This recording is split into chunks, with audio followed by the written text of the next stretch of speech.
The Duchess Alexandra de Arno, daughter of the Saintess Bianca and the hero Zachary. She is the only one who understands Cyril, the kingdom's crown prince, and also the secret love he has held for many long years. Before going into battle, Alexandra gives Cyril a necklace as a promise to return safely. The tragic news of her death arrives on his 15th birthday, causing Cyril to collapse and be persecuted by royal forces with poisoned wine. But in a parallel development, Alexandra is still alive, finds Cyril barely alive in the forest, and takes him back to save him. When he wakes up, Cyril realizes he is not dead and is confused that Alexandra still thinks he is the crown prince, because news from the palace has been blocked. So how will their journey to reclaim the throne and their love story unfold? Please follow Lisa Manhwa together. In Cyril's recollection of Alexandra, she is the only daughter of the Saintess Bianca and the hero Zachary. The Duchess Alexandra de Arno. To Cyril, Alexandra is the only one who understands him, and also the person he has secretly loved for a long, long time. On a beautiful day, amidst the magnificent pink blossoms, Alexandra stands opposite Cyril. She takes off the necklace she is wearing. Holding the necklace in her hand, Alexandra faces Cyril.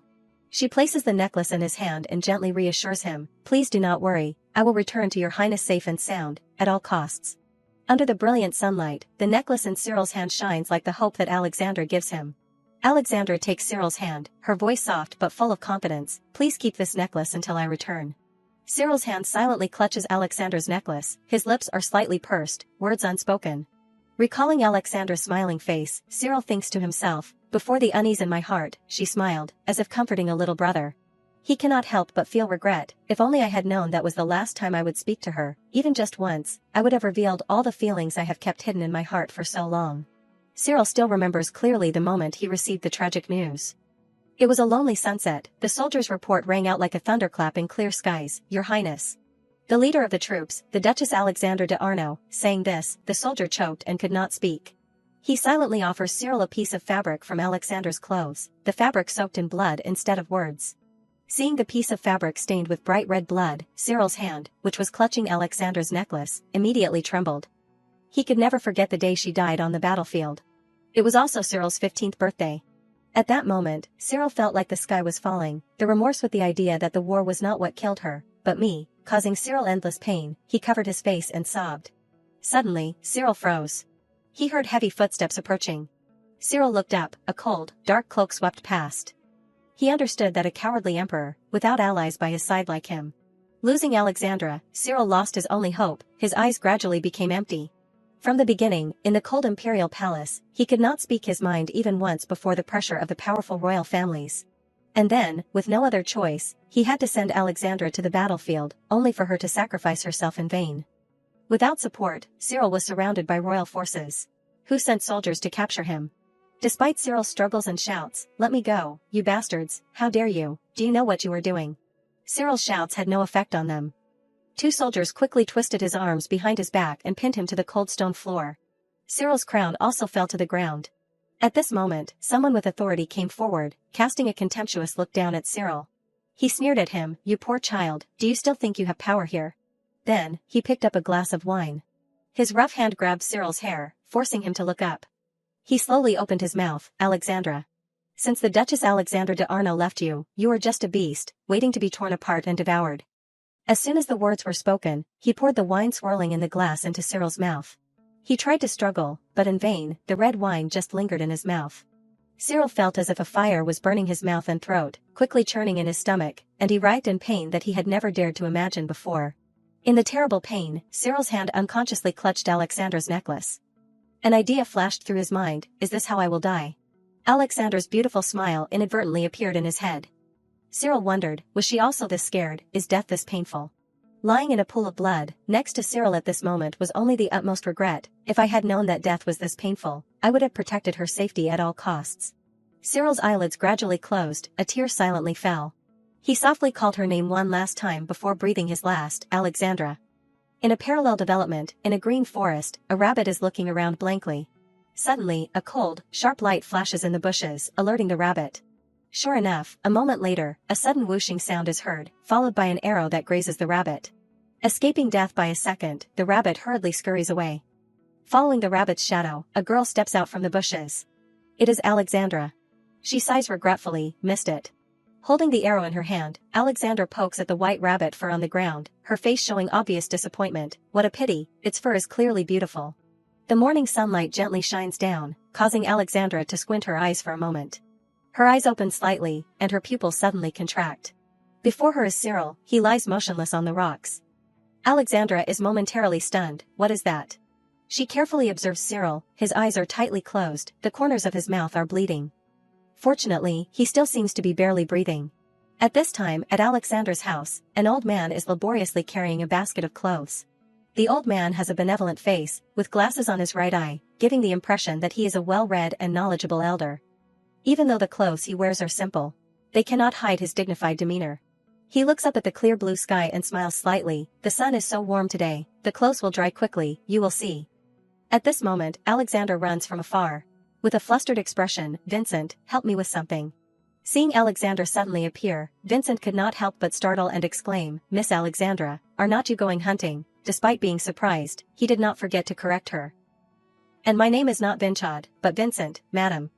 Alexandra had no mind to listen to Vincent. She turned left and right, muttering continuously, a cart, I need a cart. Then, she turned to Vincent and seriously announced to him, I just found something unbelievable. At this time, in Cyril's hazy consciousness, he saw himself sitting huddled in a dark corner. In his ears, he faintly heard the voice of a clear girl, Your Highness, you are hiding here again. Following the voice, a faint ray of light shone on Cyril's tear-stained face. Before him is Alexandra, she smiles tenderly at him. Seeing her, Cyril turns his head, avoiding her gaze. His voice is full of sadness and shame, I have no face to meet you. Just because your father is a hero, just because your mother is a saintess, you are forced to the front lines of the army.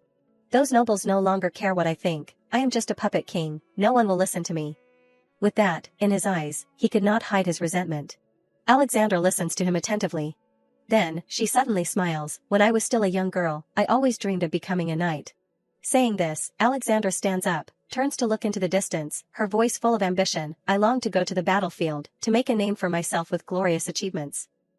Like my father, Zachary de Arnaud. I wanted to protect the people I loved in the name of a saintess, like my mother, Bianca de Arnaud. Cyril silently listens to her express her thoughts, his eyebrows slightly furrowed, his eyes filled with sadness. Suddenly, Alexandra turns to face Cyril, her face radiant, each word spoken carrying longing, although reality is slightly different from what I imagined, but like my parents. I am now leading the army. And protecting the people I love. Alexandra smiles brightly, you tell me, have not I achieved my dream? As if suddenly remembering something important, Alexandra reaches out to take off the necklace on her neck, let me give you this. The necklace is ivory white, with a jet black pearl in the center. Cyril looks at the necklace, his lips move, this is. Understanding the doubt in his heart, Alexandra kindly explains, I told you before, did not I, this necklace always finds its way back to me. As she speaks, she hands the necklace to him, also giving him faith and hope. Alexandra gently takes Cyril's hand and kindly comforts him, I will cast a spell on it to ensure that I will return to your side. She promises him, I will return safely, and I swear that I will always be your voice, your sword. Alexandra's emerald green eyes and promise at that moment were completely engraved in Cyril's mind. Engraving her promise, in his darkest hour, Cyril always held on to her necklace and kept calling out, come back, Alexandra. He saw Alexandra's figure getting further and further away, he frantically reached out, trying to hold on to her, she promised to return to me. The tears of the emperor blurred Cyril's eyes, holding the necklace in his hand, he kept begging Alexandra's figure, come back. Come back here, Alexandra, his hand clenches tightly. At this time Alexandra is standing next to Cyril, she stares at him in shock. So in his dream, he had inadvertently grabbed her hand, his hand was now soaked in sweat. Cyril finally wakes up, he lies on the bed, blankly looking at Alexandra. Seeming not to believe his eyes, he stares at Alexandra without blinking, tears involuntarily streaming down his cheeks. His consciousness also calls out her name at the same time, Alexandra. Suddenly, Cyril sits up. He immediately wants to call out her name, but the words about to come out of his mouth cause his throat to throb with pain. Cyril instinctively covers his mouth with his hand. His eyebrows furrowed. The pain causes Cyril to curl up like a shrimp. He coughs repeatedly, Alexandra stands next to him, gently patting his back while softly advising, do not force yourself to speak. Your throat is already torn. Cyril listens to her, and the pain in his throat finally subsides. In his head, he imagines the moment that he thought was his last. I clearly remember hearing that Alexandra had died and that I had drunk poison. The images in his memory intertwined and overlapped in his mind, indeed, the feeling of the hot wine being poured on his face and then spilling down his throat, causing him to writhe in pain, is still clear. Remembering this, Cyril became even more certain, that is right, I must have died. His hand unconsciously clutched the blanket. Cyril suddenly remembered a story that had been told. That when a person dies, they will meet God, and that God will appear in the face of the person they feel the most guilty towards. So when Alexandra appeared before his eyes, he thought it was not her, but God. While Cyril was still confused, he heard Alexandra's voice in his ear, "Can you write?" He looks at her and nods slightly. Alexandra immediately hands him a piece of paper. Then, she pulls up a chair and sits down opposite him, her voice clear and distinct. "Then answer my question here, your name." Hearing Alexander's question, he immediately writes his name on the piece of paper, Cyril. Seeing his name is Cyril, Alexander nods, same name as the crown prince. Her words cause Cyril to be puzzled. He wonders, the crown prince, it has been a year since I inherited the throne. Before he is finished being confused, Alexandra introduces herself, I am Alexandra de Arno, daughter of Duke Zachary de Arno. Hearing this, the pupils in Cyril's eyes contract. Not the Duchess, she says she is the daughter of Duke Zachary de Arno. Only then does Cyril see that everything is starting to become strange. The god standing before him is in the young form of Alexandra, a form he has never seen before. Returning to the present time, after introducing herself, Alexandra suddenly takes out the silver necklace that she once gave him. She questions Cyril, where did you get this necklace, why do you have it? Seeing that familiar necklace, sweat suddenly breaks out on Cyril's forehead. Alexander's promise in the rose garden at that time still echoes in his ears, I will cast a spell on it to ensure that I will return to your side. Now meeting her again, he silently calls her name, Alexandra. At that moment, he realizes, I am not dead, I have returned to her childhood. His heart at that moment seemed to skip a beat, between the two of them at this moment is only silence. Just a few hours ago, when Alexandra carried Cyril home from the forest, Vincent's eyes widened and he exclaimed, oh my goodness. He recalled Alexander's childhood, when his young master was little, she would often bring home shiny fruits just because they looked beautiful, and then gradually she would bring back frogs or moles. And keep saying that they were so cute. But at that time, I wondered what kind of person his young master would become in the future. Looking at Cyril, who was unconscious before his eyes, the emotion in Vincent suddenly surged. He exclaimed, could it be that all of that was so that one day his young master would bring back a lovely young man like this? Alexandra wiped the sweat from her face and said to Vincent, he is still breathing, so I brought him to your house because it is closer than Arno Castle. Saying this, she thought to herself, this is the first time I have had to deal with something like this. Vincent saw her awkwardly supporting Cyril and told her, first, we should bring him inside the house. At this moment, the silver necklace that Cyril had always been clutching in his hand suddenly fell from his hand. Fortunately, Vincent accidentally saw it. He picked up the silver necklace and called out to Alexandra, Miss, something fell from his hand. As soon as she saw the silver necklace, Alexandra could not help but be surprised, really. She picked up the silver necklace. Looking at the silver necklace in Alexandra's hand, Vincent felt that this necklace looked very familiar. Is not this exactly the same as his young master's necklace? That is why, as soon as Cyril woke up, Alexandra asked him, where did you get this necklace, why do you have it? Facing Alexandra's questioning, Cyril did not know how to answer. He pursed his lips, sweat pouring out like a shower. Alexandra, on the contrary, was not in a hurry. She carefully observed the necklace and assessed, this necklace, it looks exactly like the one I have, although I am not wearing it now. Saying this, she looked up at him, repeating the question, where did you get this? He moved his lips, you. Cyril really wanted to use his own mouth to answer Alexandra's question, you are the one who gave it to me, Alexandra. You are the one who said that the necklace would return to you, that you had cast a spell on the necklace so that it would always return to your side. He wanted to tell her, it is me, Cyril Irian de Servan, it is. But the reality is cruel, even if he tries to open his mouth, uttering sounds all day. She cannot hear, basically Cyril is no different from a mute. Even if he says anything, the words out of his mouth are just the sound of the wind. Pain and helplessness, Cyril thinks that everything is hopeless. He bows his head, his whole body trembling slightly. Tears stream from Cyril's sad eyes. Alexandra, she has returned to his side as promised. But she does not have any memories of him. Cyril suddenly remembers his mother. One gloomy evening, she hugged him. Cyril at that time was still a little boy. He cried and begged his mother, please do not go, do not leave Cyril alone. Cyril's mother gently stroked his head, her voice sad and melancholic. Cyril, I have to return to my homeland on the orders of the king, but do not forget this. You are the sole heir to the throne, personally chosen by the king. There will come a day when you will surely become a king who brings peace to the entire continent. Saying this, Cyril's mother gently wiped away the tears on his cheeks. Cyril could only hug his mother tightly, cherishing the last precious moment he had with her. From then on, he was always alone. Cyril grew up in depression. He always withdrew into himself, living in fear and insecurity. What his mother said when she left Cyril was no different from wishes that would never come true. For this reason, there was no innocent smile on Cyril's face. Instead, there were wary eyes mixed with sadness. That was also Alexandra's impression of him when they first met.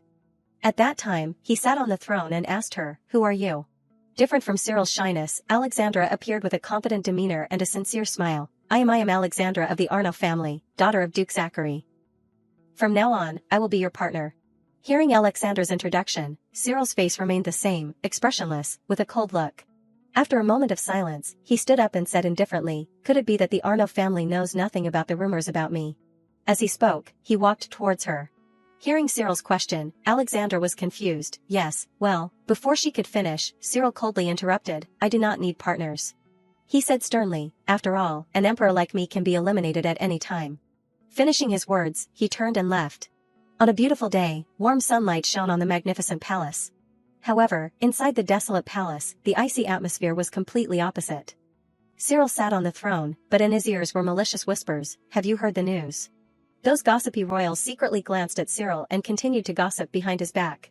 They whispered to each other, "There are rumors that Prince Cyril's mother has remarried a noble duke in her homeland, giving up the position of mother of the heir to the throne to marry another. Even though the alliance between us has ended, is not that a blatant insult to Sevdan? If Prince Cyril really ascends the throne, who knows what he will do, using that as an excuse. That is why King Odli should issue a royal decree as soon as possible. And appoint a legitimate heir to the throne." These vile words completely reached Alexandra's ears. Every word spoken made her face colder. Alexandra went to talk to Cyril, "Your Highness." However, in response to her was only his frustrated sigh. Cyril asked Alexandra in a sarcastic tone, "Do you think I am just a useless crown prince for you to easily take advantage of?" Not giving her a chance to explain, Cyril directly dismissed, "I think I do not need to say anything more." Then, he resolutely took his leave. Alexandra silently watched his back. Nevertheless, Alexandra still came to find Cyril every day. Whenever there was a chance, she wanted to talk to him. For example, she actively went to the roof garden, taking advantage of when Cyril was painting. Alexandra secretly signaled to him, even though Cyril ignored her, she persisted, day after day. Every day, she often went to the palace to meet Cyril. Even though she and he did not talk at all. One day, while Cyril was watering the roses, Alexandra suddenly appeared, startling Cyril. He angrily shouted, "You are so scary." Cyril looked up at the branch, where Alexandra was sitting huddled, and shouted loudly, "What is wrong with you? If you have something to say to me, then say it." Seeing Cyril's face turning red with anger, Alexandra muttered softly, "You said you would not say anything more to me." Cyril impatiently yelled, "What are you mumbling? Come down here now, it is very dangerous." As soon as he finished speaking, Alexandra stretched her toes.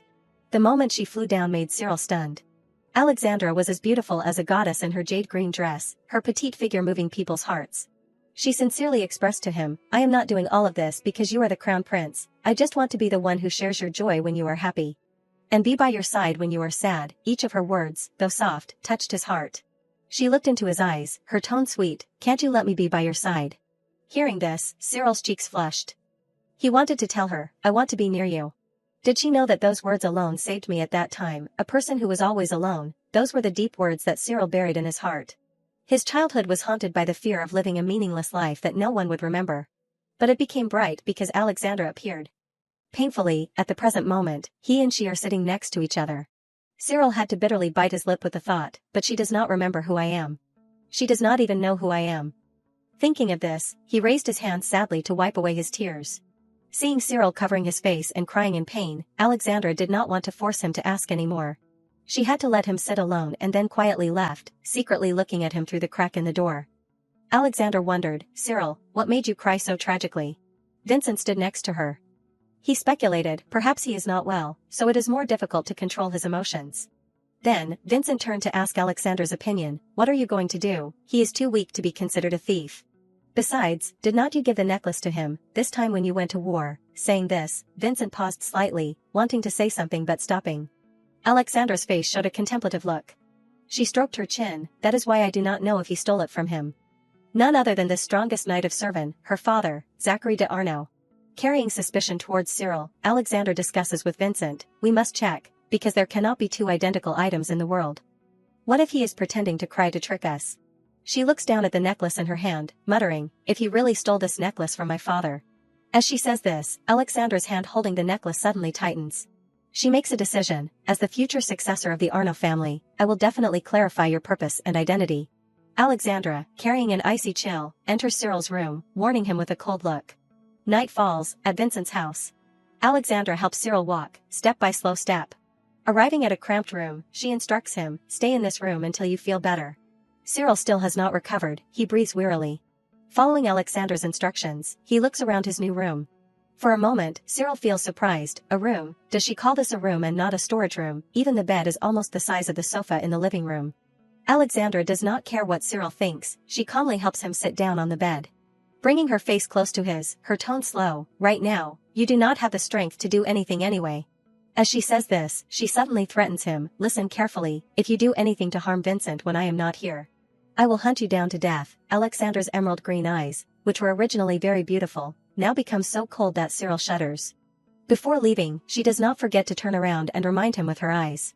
Following Alexandra's back, Cyril feels a pang of regret. Did I have that kind of expression when I turned my back on her before?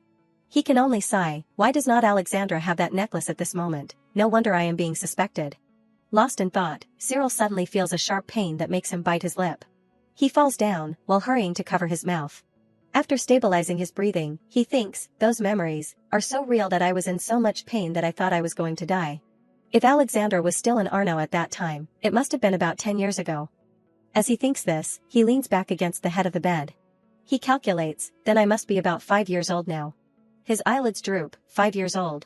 Surely, Cyril at 5 years old is in the lonely imperial palace, sitting and sobbing. Cyril remembers, at that age, I had to sleep alone and was not allowed to be near my mother. In that large and lonely room, perhaps the loneliness does not come from that room, but from the fatigue after a long journey alone. The memory makes Cyril involuntarily shed tears. Remembering Alexandra's image from this afternoon, he feels somewhat comforted. Even though I know she does not know who I am, I still feel a little lighter knowing that she is alive. The flashback continues, her murderous expression from earlier suddenly appears along with the threat, "I will hunt you down to death," making him feel hurt. That is a bit harsh. It hurt me a little. Even so, thinking of Alexandra, Cyril's lips slightly curve up. That night, he feels strangely peaceful. The next morning, the sun shines its morning rays on all things. The Arno territory is bathed in the peaceful morning sun. On the city walls, the guards take turns patrolling. In the streets, people come and go like a weaving loom. In the Arno family's mansion, Lucy, the head maid of the Arno family, with a gentle smile, heads towards Alexandra's room. Arriving, Lucy enthusiastically opens the door and greets, "Good morning, my lady." She pulls open the curtains while excitedly asking, "You do not have swordsmanship or horseback riding classes today, right?" As she says this, Lucy turns around, smiling brightly towards Alexandra's bed. "You promised me, remember, on days without classes, you will wear that dress." Lucy hums as she speaks, "Do you know how much I look forward to this day every week? I even chose a dress the same color as your lady's eyes." Finishing her words, she brings a jade green dress, extremely beautiful, and exclaims, "This is even the latest model for this spring." Unfortunately, Lucy is met with silence. A little worried, she calls out, "My lady." Just as the maid replaces Lucy and pulls down the blanket. On the bed at this moment is not Alexandra, but a body pillow. This scene makes Lucy stunned, "My lady." At the same time, Alexandra, wearing long pants and boots, is rushing down the hallway. She carries a cheerful expression, a slight smile on her lips. Alexandra is on her way to meet Langdon, the Baron and head butler of the Arno family, in the elegant study. Alexandra sits opposite Langdon, on the table, the tea is still steaming. After hearing Alexandra recount Cyril's story, Langdon pauses for a moment, a boy, said to be from Castilla, and now that boy is at Mr. Vincent's house. Langdon asks Alexandra, in a steady voice, "May I ask why you think he is from Castilla?" Alexandra carefully describes her observations of Cyril, that boy, his skin has a gentle tea color. She analyzes her judgment to Langdon, just like Princess Navarra, the late Empress of Castilla. No one on this continent has skin like that. Only people from the country of Castilla have it. He does not look very healthy, so I did not have time to interrogate him in detail, but his clothes and jewelry all look very expensive. Mr. Vincent even thinks he comes from a wealthy family. At this time, Langdon nods slightly. If the former head butler, Mr. Vincent, said so, his argument may be correct. Saying this, Langdon strokes his chin thoughtfully, but there are no nobles or wealthy people from Castilla living near the Arno territory. Suddenly, a speculation flashes in his mind. If he was injured to the point of not being able to get up, it is possible that he was kidnapped here. In that case, he may not be from Castilla. Finally, Langdon comes to the conclusion, if the person who stole the necklace is also the one who kidnapped him here, then he is just an innocent victim. Langdon's judgment makes Alexandra secretly think, Is that why he cried so bitterly out of despair? She suddenly remembers Cyril's tear-streaked face, remembering the image of him wanting to express it to her but being completely helpless. Alexandra cannot help but sigh, have I thought wrongly about him? Seeing Alexandra blaming herself, Langdon gently comforts her, the Duke is going to battle and the lady is in the capital, so it is reasonable to suspect anyone who enters our territory. Langdon looks at Alexandra before him, she is still a young girl, the responsibility on her shoulders is truly great, this makes him feel sympathetic to her. After all, she is the sole heir to Arno. His tone is slow and deep, one day in the future, when you marry and transfer the Duke title to your husband, or even if you become a duchess, never forget that the name Arno originates from you. Listening to Langdon's words, Alexandra's face shows obvious surprise. Then she lowers her face, seeming to understand part of the hidden meaning in his words. Alexandra's hands involuntarily interlock, like the thoughts intertwined in her mind. I may be the sole heir carrying the name of Arno, but I can never become the Duke. She gradually realizes, the title of Duke, it is not something I inherited through marriage. Isn't it just being taken away from me and given to someone else? Thinking of this, she opens her mouth to suggest to Langdon, can you send a letter to my father? Saying this, her hand gently strokes the black pearl studded on the silver necklace. She looks at Langdon, her tone firm, I need to check again. To see if this is the necklace I gave him. Evening comes, at Vincent's house. At this time, Vincent is standing in the yard. He reaches out to check if the clothes have dried yet. Inside the house, it is quiet. The room where Cyril is resting is right at the staircase.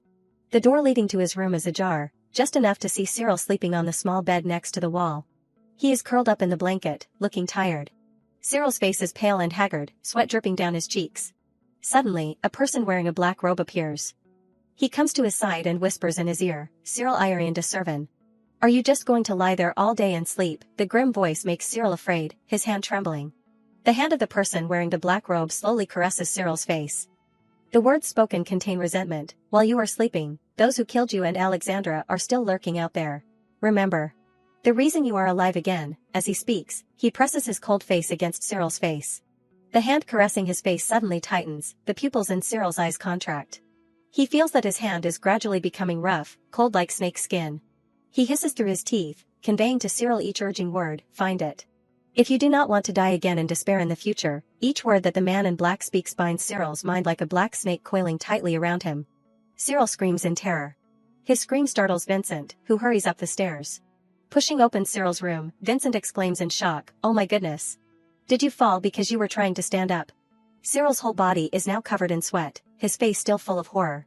He sits up, breathing heavily. Cyril looks around, hoping to find the figure of that strange man in black. His heart is full of doubt, that voice has disappeared. But I just heard it lingering by my ear. After confirming that there is only him and Vincent in the room, Cyril vaguely wonders, was it just a dream? His stomach suddenly rumbles. Cyril's face flushes instantly. He instinctively hugs his empty stomach that is rumbling loudly. Seeing his embarrassment, Vincent smiles kindly, you must be hungry. You have been sleeping for 2 days. He says kindly to Cyril, your throat and mouth must still feel dry, right? Slowly, I will cool the potato soup for you. Saying this, Vincent turns and steps down to the kitchen. Only Cyril is left in the room. He reaches out to rub his face, where the man in black had just squeezed tightly. His face feels itchy. The cold, beast-like gaze and the words that rang out like a mantra are still vivid in Cyril's mind. An idea suddenly flashes in his mind, what the person who poisoned me said. He said, since the Duchess Alexandra de Arno left you, you are just a beast waiting to be torn apart and devoured. From this sentence, Cyril gradually tears down the veil of a sinister plot. If they sent Alexandra to the battlefield just to kill me, then Alexandra's death and mine are an inevitable part of their plan. And the reason I came back to life, thinking this, he stands up. Walking unsteadily down the stairs. Cyril's hand suddenly clenches tightly. He makes a decision, if my death and rebirth are linked. Then I must find the reason why I was reborn in Arno. I must find the clues first. Meanwhile, Alexandra is focused on practicing swords with Robert, her swordsmanship instructor. Robert is constantly instructing Alexandra, focus on Alex, his torso is open. Listening to him, Alexandra leans to the side, just in time to avoid a dangerous move. Robert happily notes, that is right, you blocked it. As she is practicing swords, Thomas and Jeans happen to pass by the training ground. Seeing Alexandra, Jeans shows obvious surprise, Miss Alexandra is here. Thomas standing next to him is also puzzled, she cancelled all her schedules to other territories to train to be a knight, I heard that schedule was to prepare for a marriage. I thought she would completely stop training. Hearing this, Jeans immediately exclaims excitedly, really, does that mean we will see her wear dresses more often, like the time at Halloween last year? Remembering Alexandra's beautiful appearance when she wore the masterpiece dress of the head-maid Lucy, both Jeans and Thomas have to admire. Jeans affirms, it will definitely be very beautiful. Thomas also nods, I heard that she will even wear a dress to the training ground, even though it is a pity it is not armor. While the two of them are still immersed in their thoughts, Jean suddenly interrupts, hey, Miss Alexandra is also of marriageable age, right, if they speed up the preparations for the wedding. Won't she have to stop all her night classes? Thomas, on the other hand, does not care much. He clicks his tongue, I am just curious who that guy is. I mean, who is lucky enough to marry the lady. While the two of them are still discussing Alexandra's marriage, Cyril on this side is sweating while pushing a cart, helping Vincent. Seeing Cyril approaching, Alexandra secretly watches him. She sees Cyril trembling, walking slowly, his appearance pushing the cart is somewhat awkward. Alexandra calls out to Vincent, Vincent. She looks towards Cyril and whispers in Vincent's ear, that guy, is he better? Vincent frowns, I am Vincent, madam. After correcting her, he carefully assesses Cyril's current condition. He is gradually getting better. He is getting better than just lying in bed all day. He smiles kindly, moreover, he absorbs what I teach very quickly, although not very good, he always completes it with an optimistic attitude. Thanks to him, this old man has less work to do. Hearing Vincent praise Cyril, Alexandra only silently moves her gaze towards Cyril's back. Indeed, Cyril looks weak, but he has clearly tried very hard. She walks over to him and asks, have you regained your memory yet? Facing Alexandra's sparkling emerald green eyes, Cyril is momentarily stunned. He imagines, suppose he tells her the truth, wait a minute, Alexandra, I think I have gone back to the past to save you. However, he quickly dismisses that far-fetched thought, there is no way she would believe me if I said that kind of tone does not sound right either. Even so, he can't stop himself from secretly dreaming that she will take his hand and gently murmur, really, thank you, that vision makes Cyril's face flush instantly. He thinks to himself, anyway, I have not heard that sound yet. Finally, he tells himself, it is better to say that I do not remember anything. Acting is feeling. He faces Alexandra, shaking his head vigorously. Seeing this, Alexandra can only nod, I understand. Looking at her reaction, Cyril has also partly guessed. When he did not reveal the origin of the necklace, Alexandra suspected him, but then, she seemed to have changed her mind. Thinking that the real thief of the necklace was the one who hurt and abandoned me. While he is lost in thought, Alexandra suddenly speaks, I did not realize it when you were lying there, you are much taller than I thought. Alexandra looks up at Cyril, her eyes showing admiration, that is great, they say that boys will continue to grow even more after 20 years old. Cyril lowers his eyelids, he silently gazes at the 10-year-old Alexandra. Then, his eyes close, and memories flood back one after another. She will also continue to grow until she is 20 years old, Alexandra. I remember she smiled brightly and said that she was happy to be like her father in that regard.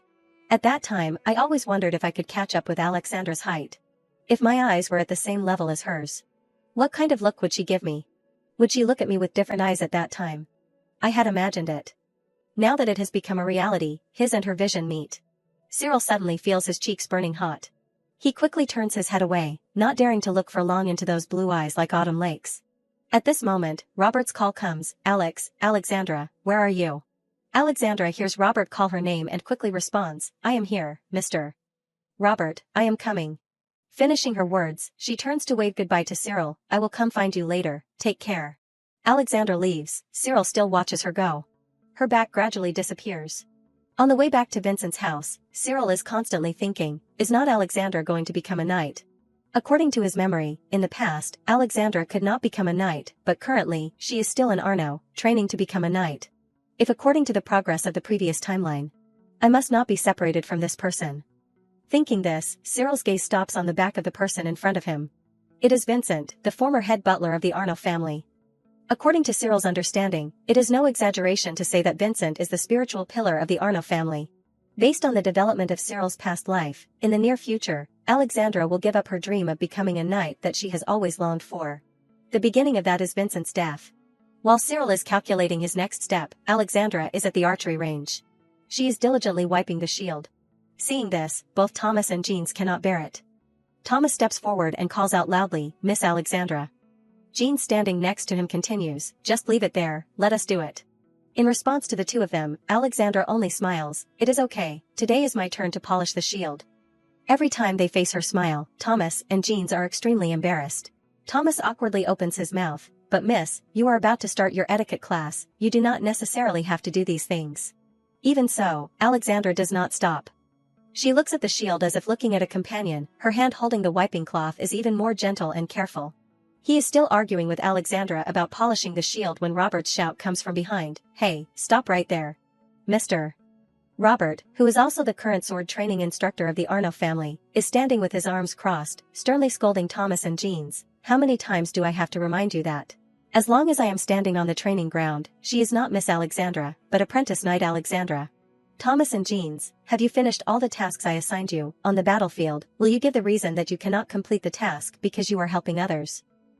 As soon as Robert finishes speaking, both Jeans and Thomas panic, constantly saying, "We apologize, Mr. Robert." After Thomas and Jeans leave, Alexandra happens to catch Cyril obediently following Vincent. An old man and a young man walking together make Alexandra feel at peace. The corners of her lips slightly curve up. He also came with Vincent today. Robert, standing next to Alexandra, suddenly asks, "Is that the boy who was holding her necklace?" Alexandra nods. "Yes, his name is Cyril." Robert observes Cyril. He sees Cyril having difficulty breathing. Robert's eyebrows therefore furrow. His condition seems unstable. "Is he okay?" Alexandra smiles and replies, "Vincent said that his health is gradually improving." Robert looks at Cyril's pale face like a seriously ill person, and the corners of his mouth cannot help but twitch. "You call that gradually improving?" Robert crosses his arms, his tone not hiding his worry. "Then it is not good to let him wander around the castle like that, right? I heard that he does not remember anything but his name." Alexandra also agrees with him, "That is right." She wipes the shield while saying to Robert, "Servin has entered the war phase, led by the Arno army." Alexandra expresses her concern. It is possible that he is a spy planted by the enemy. Her words unintentionally fall into the ears of Thomas and Jeans. Meanwhile, Alexandra continues to recount the whole story to Robert. "Actually, at night, I secretly leave the castle to go to Vincent's house, without letting head maid Lucy know." She recalls, every night, she would wear night clothes and secretly return to Vincent's house. Alexandra would carefully step up the stairs, entering Cyril's bedroom. Through the ajar door, she observes Cyril's condition. At first glance, Cyril seems to have fallen asleep. However, Alexandra realizes, even though Cyril is sleeping soundly, in his dream, he hardly gets any peace. His hand clutches the bed sheet, sweat dripping down like a shower. Tears constantly stream down his face. Alexandra recounts the details to Robert. Every night, he cries in his sleep because of nightmares. She comments, "If those tears are all fake, then that must be a remarkable performance." Finally, she comes to the conclusion, 2 weeks ago, I sent a letter to ask father about the necklace. As soon as he replies, we will know the result. Saying this, Alexandra turns to discuss with Robert, then we can consider treatment for Cyril. After hearing her presentation, Robert laughs, "So you have thought it through carefully." He looks at Alexandra with affectionate eyes. Suddenly, Robert reaches out to stroke Alexandra's head. "You will definitely become a great knight." He encourages her, "There are many people supporting you, so do not give up." "Little Miss Alexandra," Robert's words make Alexandra's cheeks flush red. She shyly says, "Thank you, Robert." At the same time, Cyril is thinking about the events that happened in his past life. Alexandra, Vincent has been by her father's side since the day he left his hometown. When she was just a fetus in her mother's womb, her father was fighting on the battlefield, and Arno Manor was fighting a siege. They say that Vincent took care of her mother during that difficult time. For the Duke and Duchess, they see Vincent as a father, and for her, he is like a grandfather. Alexandra once told Cyril, "I was by Vincent's side when he passed away." She told him while throwing a stone into the still river.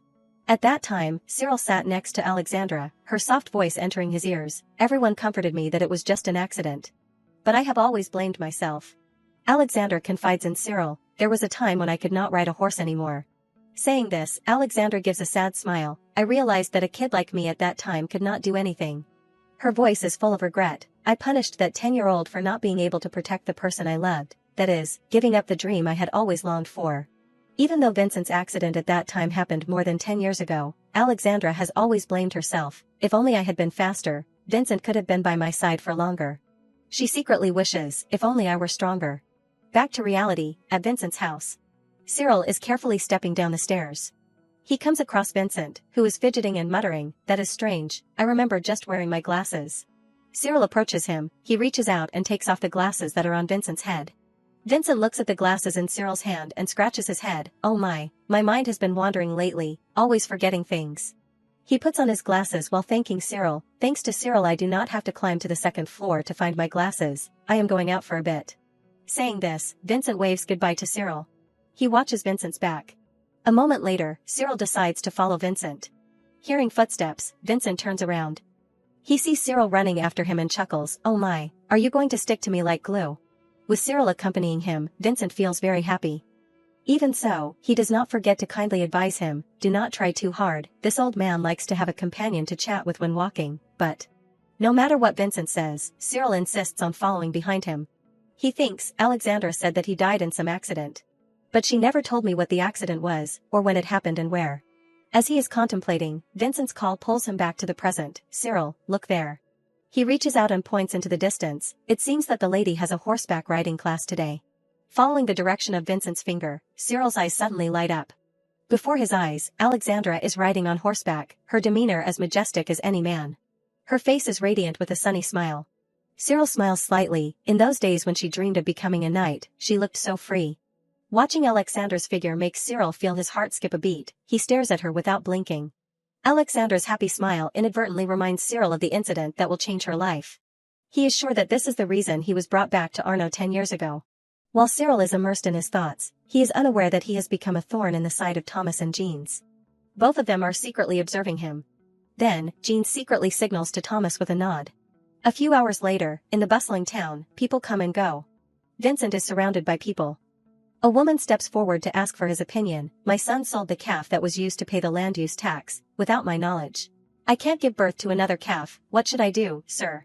Vincent relies on his knowledgeable understanding to gently explain to her, "If your son, then he is trying to sell the calf to get money to buy medicine for you. So I believe that the Duke will sympathize with that. You should present everything to Baron Langdon." Another person in the crowd continues to ask, "Mr.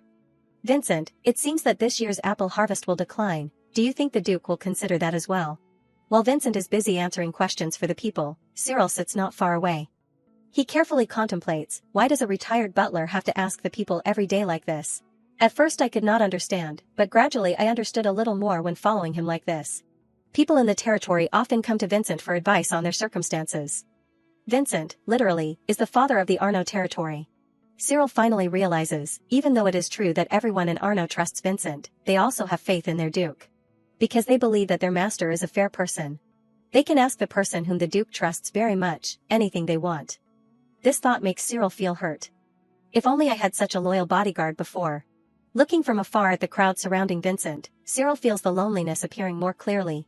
He wonders, can I become a person who can lead the hearts of the people like Duke Arno? Suddenly, a hand suddenly covers Cyril's mouth. It is Jean's. He takes advantage of the fact that Vincent is discussing with the people to kidnap Cyril. Jean drags Cyril into a secluded corner and violently shoves him to the ground. Jean stands in front of Cyril, questioning sternly, "You are the boy from Castilla whom Miss Alexandra took in, right?"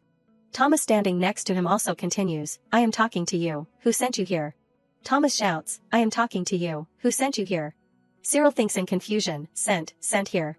Jean pats his head and nitpicks, "Thomas, is that what you call interrogation? Of course, he was sent here by the neighboring country, you idiot." Thomas is embarrassed, "Oh, okay, then. Did the neighboring country send you here to spy on Duke Arno and then go back?" He thinks, "I did not know that, even though I was born and raised in Servin. People still treat me like a foreigner because I have a different skin color than them." Cyril grits his teeth and tells himself, "This is not the time to think like that. I lost Vincent in that crowd. I have to quickly return to his side." He uses his strength to push away the hand that is grabbing his collar, causing Thomas to shout in surprise, "You." Before they can react, Cyril immediately grabs Jean's arm. He screams in pain. Despite Jean's screams, my arm," he still tries to bite down on it tightly. Then, Cyril pushes him away, turns around and tries to run away. He chases after and shouts, "Stop right there." Jean hugs his aching arm and yells, "Look at you, if you are innocent, why are you running like that?" He is still trying to rush towards the door. Just as Thomas grabs Cyril's shirt and pulls him back, he thinks desperately, "I can't resolve their misunderstandings, now because I can't speak, and my health is not stable. Dealing with them is too time-consuming." He twists Cyril's arm behind his back and pushes him to the ground. Cyril's tears begin to fall uncontrollably. This position reminds him of the past and makes him wonder, just like that time, am I destined to be trampled on once again? He pulls out his sword and scolds, "You bastard, I will cut your Achilles tendon so you can never run again." The blade shines with a cold light, making Cyril very scared. Jean raises his sword. Just as his sword is about to strike, Robert suddenly appears, using his own sword's body to block the attack. He shouts, "What the hell do you think you are doing?" Pointing a sword at someone who is resisting with bare hands. Is that the knightly spirit that you learned in Arno? Robert glances at Thomas and angrily scolds, "It is a shame, right now, you do not look like the Arno bodyguards that I have painstakingly trained. You just look like thugs." These words strike him deeply. Thomas's arm gradually loosens. He says sincerely, "We apologize, Mr. Robert." Then the two immediately leave. Thomas sadly looks back. He catches his eye, who is also looking at him. He reaches out towards Cyril and asks, "Can you stand up?" He puts his hand on Robert's hand. He immediately pulls Cyril up. Robert looks at him worriedly. He pats Cyril on the shoulder and says sincerely, "I apologize for my trainee's rudeness." He watches Robert's back as he leaves. Cyril thinks, "I can't even escape from those two people. A person like me, can I prevent the flow of fate?" Seeing her stroking the horse, he calls out, "Alexandra." Robert approaches. Alexandra asks curiously, "Mr. Robert, what is wrong?" He replies, "I think you should know about this, it is about Cyril." She listens attentively to Robert's account. When it gets dark, everyone returns to Vincent's house. In his bedroom, a small ray of light appears. Through the crack in the door, Alexandra silently looks at the person lying on the bed. He wakes up and is quite surprised to see her. "Miss, why are you here at this hour?" Alexandra softly recounts, "Robert told me about what happened to Cyril. Before that, I said he might be a spy, and some trainees overheard it and attacked him. He is still suspicious because his background is not clear, but no matter if he comes from the neighboring country, he may also be a victim and brought to Arno. She blames herself, because of my careless words, he had to go through such a terrible thing." Cyril lies still, listening to the two people talk. He thinks sadly, "Alexandra, it is not your fault, it is because I could not protect myself. But before I could find a way, everything went in the worst direction." The next day, while Cyril is helping Vincent hang clothes, Alexandra appears. She says firmly, "Vincent is old and can't wander around alone, and I do not want anything to happen to Cyril either, so from now on, I will escort the two of you." While Cyril is surprised, he happily teases, "I have lived long enough to see this day, being protected by the lady herself." He falls into contemplation. "I am really worried about what will happen to Vincent, and what if Alexandra also gets caught up in it?" Scene changes, Alexandra runs over and calls out, "Vincent, are you going out today too?" Vincent replies casually, "Of course." He says while looking for the book that is upside down on the table, "Let us see. It seems that the dam at the field near the Arno River is having problems. It rained a lot last summer. Let us go check the condition of the levee leading water into the spillway." The three of them walk together on the levee. Water from the river roars over the levee. Vincent uses his toes to step on the wooden planks on the levee and comments, "The wooden planks supporting the levee have really weakened." He meticulously records these points. After observing, Cyril feels, "I did not realize from afar that the flow is really strong." Suddenly he accidentally slips, causing Cyril's entire body to lean to one side. Fortunately, before he falls, she manages to support him in time and reminds him, "Be careful, the ground is slippery and the foundation is very weak, the current is also very strong. Vincent, be careful." Before the words are finished, the two of them are stunned to see Vincent falling into the water, the incident that changes her life. He only manages to turn his head back. Both of them are terrified by the sudden incident, coming to Vincent like a flash flood. Cyril breaks free from Alexandra's hand. She calls out worriedly to his back, "Cyril." Cyril tiptoes and jumps up. He throws himself straight into the rapids, trying to grab Vincent, who is struggling in the water. Only water is seen splashing everywhere. Alexandra shouts, "Cyril." She calls out the names of the two of them anxiously, "Vincent, Cyril." His body gradually sinks down. But Cyril's eyes open wide. He feels, as everything before his eyes gradually fades. Strangely, Cyril sees memories that she has never told him. In the past, only Alexandra went with Vincent today. She accidentally slipped. At that time, no one caught Alexandra. When she fell, he turned his head back. Vincent smiles, looking at Alexandra's foolish appearance. But then he also slips. She stares in shock as Vincent falls into the water. He also turns his head back to look at Alexandra like this time. Fear surrounds her. In his head, the image of Alexander standing on the levee wearing black clothes, looking at the rapids, makes him wonder, when she saw Vincent being swept away but could not do anything. "Alexandra, what were you thinking at that time?" The moment she lost her family right before her eyes, she must have felt very desperate. Cyril finally understands every word she once said to him. Cyril's expression gradually becomes firm. He decides, "I will do everything I can to prevent her from giving up." Cyril reaches out and grabs his outstretched arm. He tells himself, "I will not let her give up her dream again." Cyril hugs Vincent tightly. He tries to kick the water and swim up. Darkness gradually covers the village. A girl slowly walks on the bridge, singing a lullaby to her sister on her back. Ah oh, baby sleep well. Ah oh. In the lullaby, the little girl on her back is still awake. Suddenly the little girl points to one side, causing her sister to be startled and realize, oh, you are still not asleep. The little girl says, that old man. Following the direction her baby's hand is pointing, the sister leans down and looks under the bridge and asks, what, which old man? But what the sister sees is something real. After looking closely, the girl sees two people. She is panicked, something happened. Then the girl shouts, is anyone there, help us. Someone is trapped near the bridge. At this time, Cyril has fainted. When he wakes up, light has crept into the room. Cyril stares blankly at the ceiling. He raises his arm, which is wrapped tightly in bandages. Cyril intently looks at his injured arm. Alexandra speaks, you tried to hold on to Vincent with that broken arm, until we rescued the two of you from the water. She sits by the bed, worriedly looking at him. Alexandra recounts, Vincent was not injured at all, not even a small scratch. At this time everyone sees him using crutches and immediately comes to ask, Mr. Vincent, are you okay? Vincent happily replies, yes, now I can walk. She comforts Cyril, he can walk now, so do not worry. At this time, he breathes a sigh of relief. Alexandra softly scolds, but you, what were you thinking? Cyril is startled and looks at her. Alexandra tearfully shouts, now you can hardly walk, what were you thinking, recklessly jumping into the river without fear, at that time, should not you be the one who does not remember anything but their name, should not I have been the one who jumped in? He hesitates, wanting to say something. Cyril sits up, wanting to comfort her. Alexandra covers her face and cries, I am sorry for yelling, I should not be angry with you. At that time I did not know what to do, I almost lost both Vincent and you. She covers her face and blames herself, how can such a pathetic person dare to dream of becoming a knight? Seeing Alexandra crying, he is very worried. Cyril raises his bandaged arm to wipe away her tears, thinking to himself, I keep forgetting that she always seems calm, that she is a warm person, and how caring she is.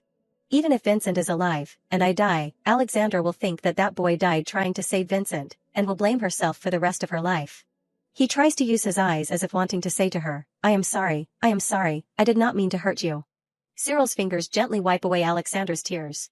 She grabs the necklace on her neck and says, this necklace is made of black pearls from the mountains of Castilla.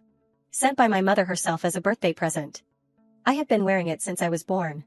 Not long before that, I gave it to my father, to pray for his safe return. Alexandra remembers when her father stroked her head. She thought, this necklace always comes back to me. Alexandra takes out a letter. She explains, while you were sleeping, I received a letter from my father. He said that the necklace was never lost or stolen, not even once. As Alexandra speaks, she hands him the letter. She exclaims, it is strange, because it is something I have carried with me my whole life, so I can't possibly mistake its shape or structure, this is not my necklace. Alexandra reaches behind her and takes off the necklace on her neck. The thin chain with the shiny black pearl carries the warmth of her body. Alexandra leans over and puts it on Cyril, then says, I do not know where you come from or who you are, but this necklace is yours, I have no reason to take it. At such close range, he feels his face burning. She sincerely expresses, thank you so much for saving Vincent, I am truly grateful from the bottom of my heart, and can you forgive me for doubting you?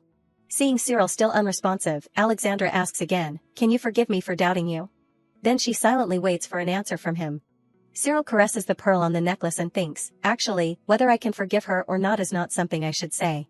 But I guess this will make her feel more at ease, after all, this thing originally belongs to Alexandra. He nods without hesitation. At this time Alexandra feels relieved, thank you. She remembers, he has been bedridden for almost 4 days, he must be very hungry, oh, before eating. I have to take you to take a bath, I will help. Looking at Alexandra's hand reaching out in front of him, Cyril is a little flustered.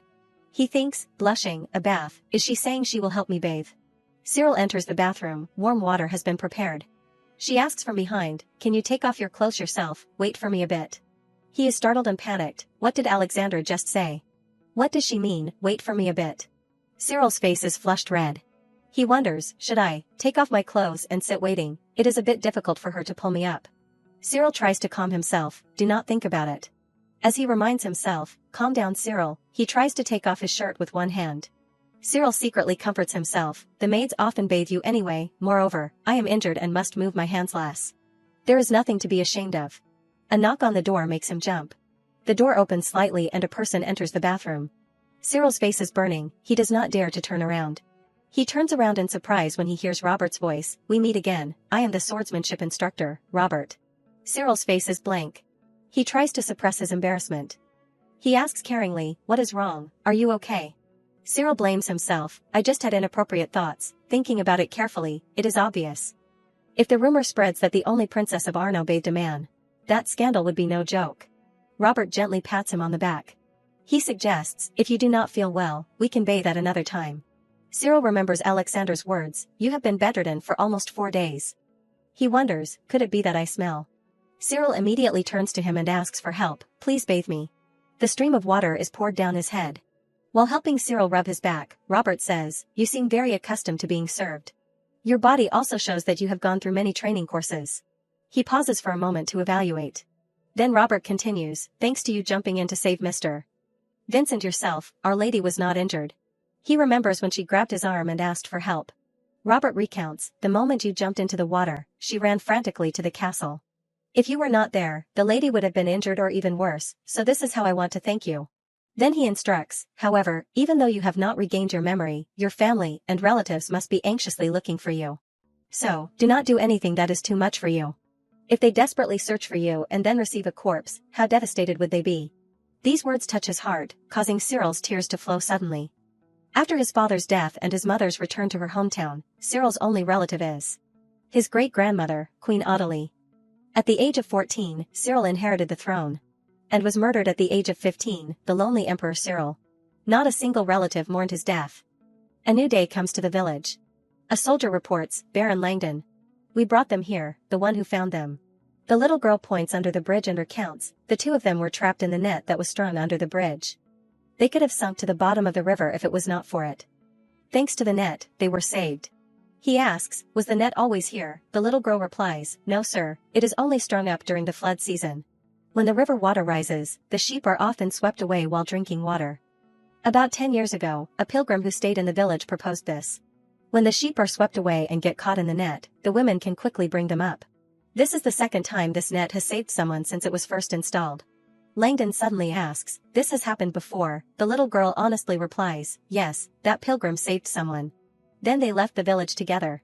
The little girl wonders, "They fell into the Arno River upstream and drifted here. Everyone says that their survival is a miracle." Hearing this, he falls into contemplation. Seeing Langdon silent and not saying anything, she asks curiously, "Baron, what is wrong?" He says thoughtfully, "There is a person that the Arno family has been searching for 10 years. We thought he had sunk deep into the bottom of the river. Maybe we will find them after this.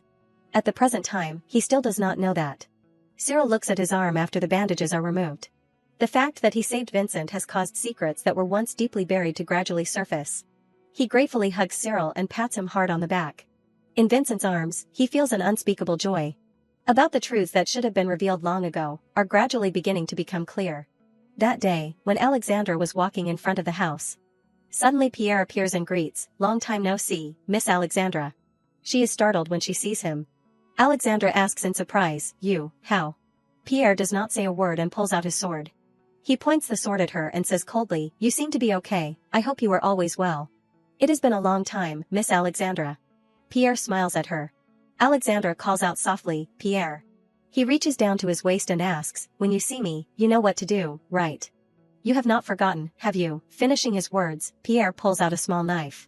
From afar, Cyril comes out of the house and walks to the fence. He is watching his every move. Cyril's eyes suddenly widen with alarm. In the distance, Pierre runs towards Alexandra with the small knife. She is attacked by surprise and has no time to react. He quickly grabs a wooden stick right next to him. Then, Cyril yells and jumps over the fence. Just as the knife is close to Alexandra's neck, she perfectly ducks and avoids the attack. Alexandra quickly grabs his wrist. Then she uses her elbow to strike Pierre hard. He twists his wrist and escapes from Alexandra's hand. Pierre's other hand throws a punch. She steps back with an excited expression. Suddenly, both of them stop fighting and turn to look at the person who is running over. He jumps up and raises the stick high in his hand. Just as he is still in a daze, Cyril smashes the stick down on Pierre's head. Alexandra is completely shocked. He takes a hit and his head is dizzy. His face is now very fierce. In a moment, Pierre falls to the ground. She exclaims in panic, "Pierre," and runs towards him. Alexandra reaches out to wipe the blood from Pierre's nose and asks caringly, "Pierre, are you okay? I thought you would be injured on your return." Seeing this, Cyril blankly clutches the stick in his hand, not understanding what is happening. He smiles bitterly and reaches out towards him and asks, "Miss, who is this brave young man?" She introduces him, Cyril, he is a knight of Arno and is my escort. Pierre, this is Cyril. He is a benefactor of Arno. Pierre wipes his mouth and says, "Oh, is this the boy who jumped into the river to save Mr. Vincent?" He smiles bitterly, "I must have made a bad impression on you. You rushed straight at me to protect the lady." Pierre reaches out and gently pats him on the head. Then he cheerfully praises Cyril, "Admirable, a true hero is someone who never flinches when a lady is in danger. We will meet a lot, so let us be friends, stranger." But when he feels that his body can no longer support him, he waves goodbye. "I must go see a doctor now." At this time Alexandra approaches and explains, "Sorry, you must be very surprised, right? Pierre is like an older brother to us. He always puts on that look to teach us how to defend ourselves. That is also how he always greets us. Thanks to that, we have improved a lot." Watching Pierre's back, her face shows worry. "It is really annoying, I know he is not in the best condition, but I still can't take him down with just one blow. He is participating in the war in Aragon with my father, but I heard that he fell off his horse and broke his bones, so he had to return early." Suddenly Alexandra realizes in panic, "Now that I think about it, Cyril, your hand." She grabs his hand and asks caringly, "Is your hand okay?" "Ah, it is a bit swollen." Alexandra carefully examines Cyril's hand. She says softly, "You just had your cast removed." Suddenly he grabs Alexandra's hand. Then, Cyril slowly writes in her palm, "I." His expression is sad. Cyril asks, "Did I overreact by jumping in like that?" She comforts, "You were just trying to help because you thought I was being attacked. When I was little, I used to go up against Pierre with Gaston. Oh, Gaston is the son of my godmother, he is in another barack, I will introduce him to you later." Alexandra says happily, "Oh, but just now you looked exactly like Gaston, it was very reassuring, thank you." He intently looks at her happy face. Cyril finally relaxes. He tightly holds Alexandra's hand. Then, Cyril smiles gently. His smile stuns her. Alexandra looks up at Cyril. She reaches out and touches his cheek and exclaims, looking at Cyril, "It feels like having another younger brother." Alexandra happily admits while stroking Cyril's golden hair, "Just now, seeing Pierre pat your head, made me want to touch it too." He is struck by lightning when he hears the words, "younger brother." She finally stops and says sincerely, "Thank you again for what happened just now, Cyril. Well, see you tomorrow." Finishing her words, Alexandra turns and walks towards the castle. Cyril reaches out and adjusts his hair. He does not quite trust his intuition. Like when he saw Mr. Vincent fall into the water, Cyril did not hesitate to jump in after him. Perhaps thanks to that, he saw what happened here in his past life. Now that Mr. Vincent has recovered and can walk, Alexandra will suggest that she continue to be our escort. Cyril falls into contemplation. He touches the necklace on his neck and thinks, she won't be able to train properly if she keeps following me. Alexandra does not have much time. Evening in the barracks. Robert is standing next to his desk when the tent door is lifted. He turns around. Cyril stands seriously in front of the tent door, thinking, if that is the case, there is only one thing that I can do at this time. Her room in the castle is still lit. Lucy is helping Alexandra dry her hair and asks, "You do not have training tomorrow, right, miss? You have to wake up very early tomorrow, right from the early morning, the maids and I will help you prepare, so you can't go anywhere, okay?" She glances at her and says, I know, Lucy, is it necessary to glare like that?" Alexandra says honestly, "I am sorry, it is not that I intentionally ran away." Lucy suggests, "If you feel guilty, why do not you try to grow your hair long? It is true that short hair is more convenient, especially when combing like this, but you also have to think about the maids who have to work hard to style your hair. You have to start preparing for tomorrow's engagement ceremony from now." Alexandra, in her past life, she was engaged right after her coming-of-age ceremony, when she was just 15 years old. A few years later, in the winter, her fiancé became Duke Arno. He peeked through the door, seeing that he was resting on the bed. Looking at Vincent, who has fallen asleep, Cyril recalls, after Mr. Vincent passed away, she gave up her dream of becoming a knight. That is probably why she hurriedly got engaged and married. He reaches out and puts a blanket on him, telling himself, things are different now. Cyril gently leaves the room. He feels lucky, she has not given up her dream of becoming a knight. So she needs to train more, even if it is just for one day. To convince more people to support her dream, even if it is just one more person. Robert is surprised to see Cyril and asks, "Cyril, why are you here at this hour?" He looks at the person in front of him and assesses, this person. Cyril can't remember the first time he met him, but on that day, Cyril remembered who that day was.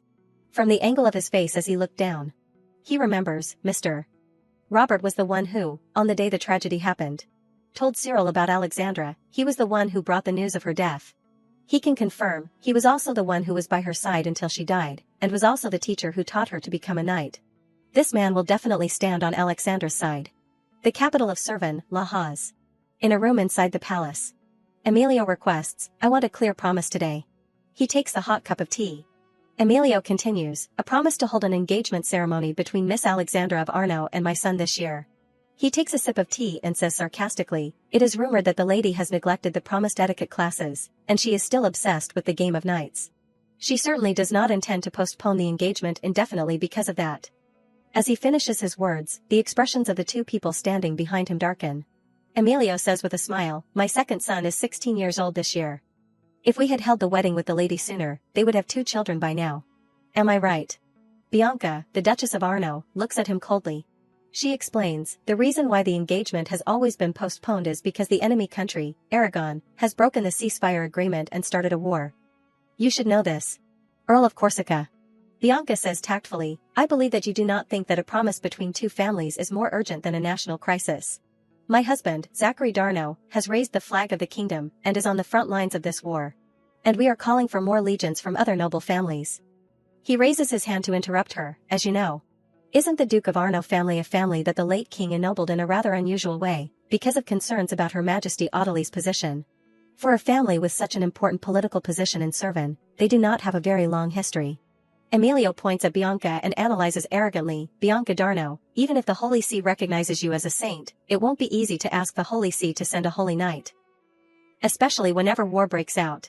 And the reaction of the noble families to deploying more troops may not be very positive. Therefore, an alliance with a family with a long history is even more necessary in times like these.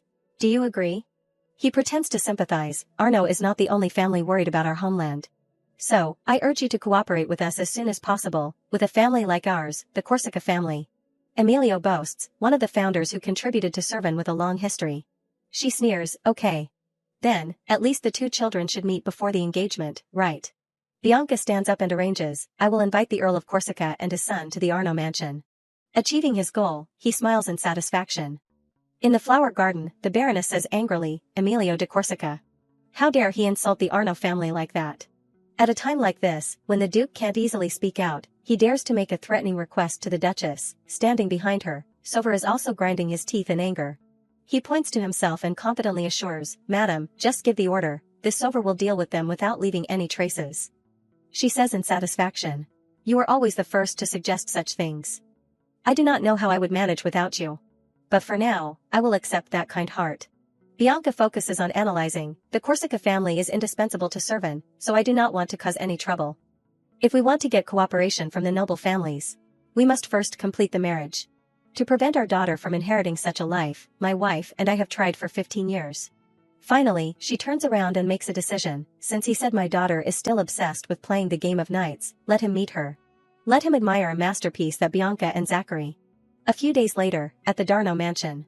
A letter is placed neatly on the table. Alexander picks it up and opens it.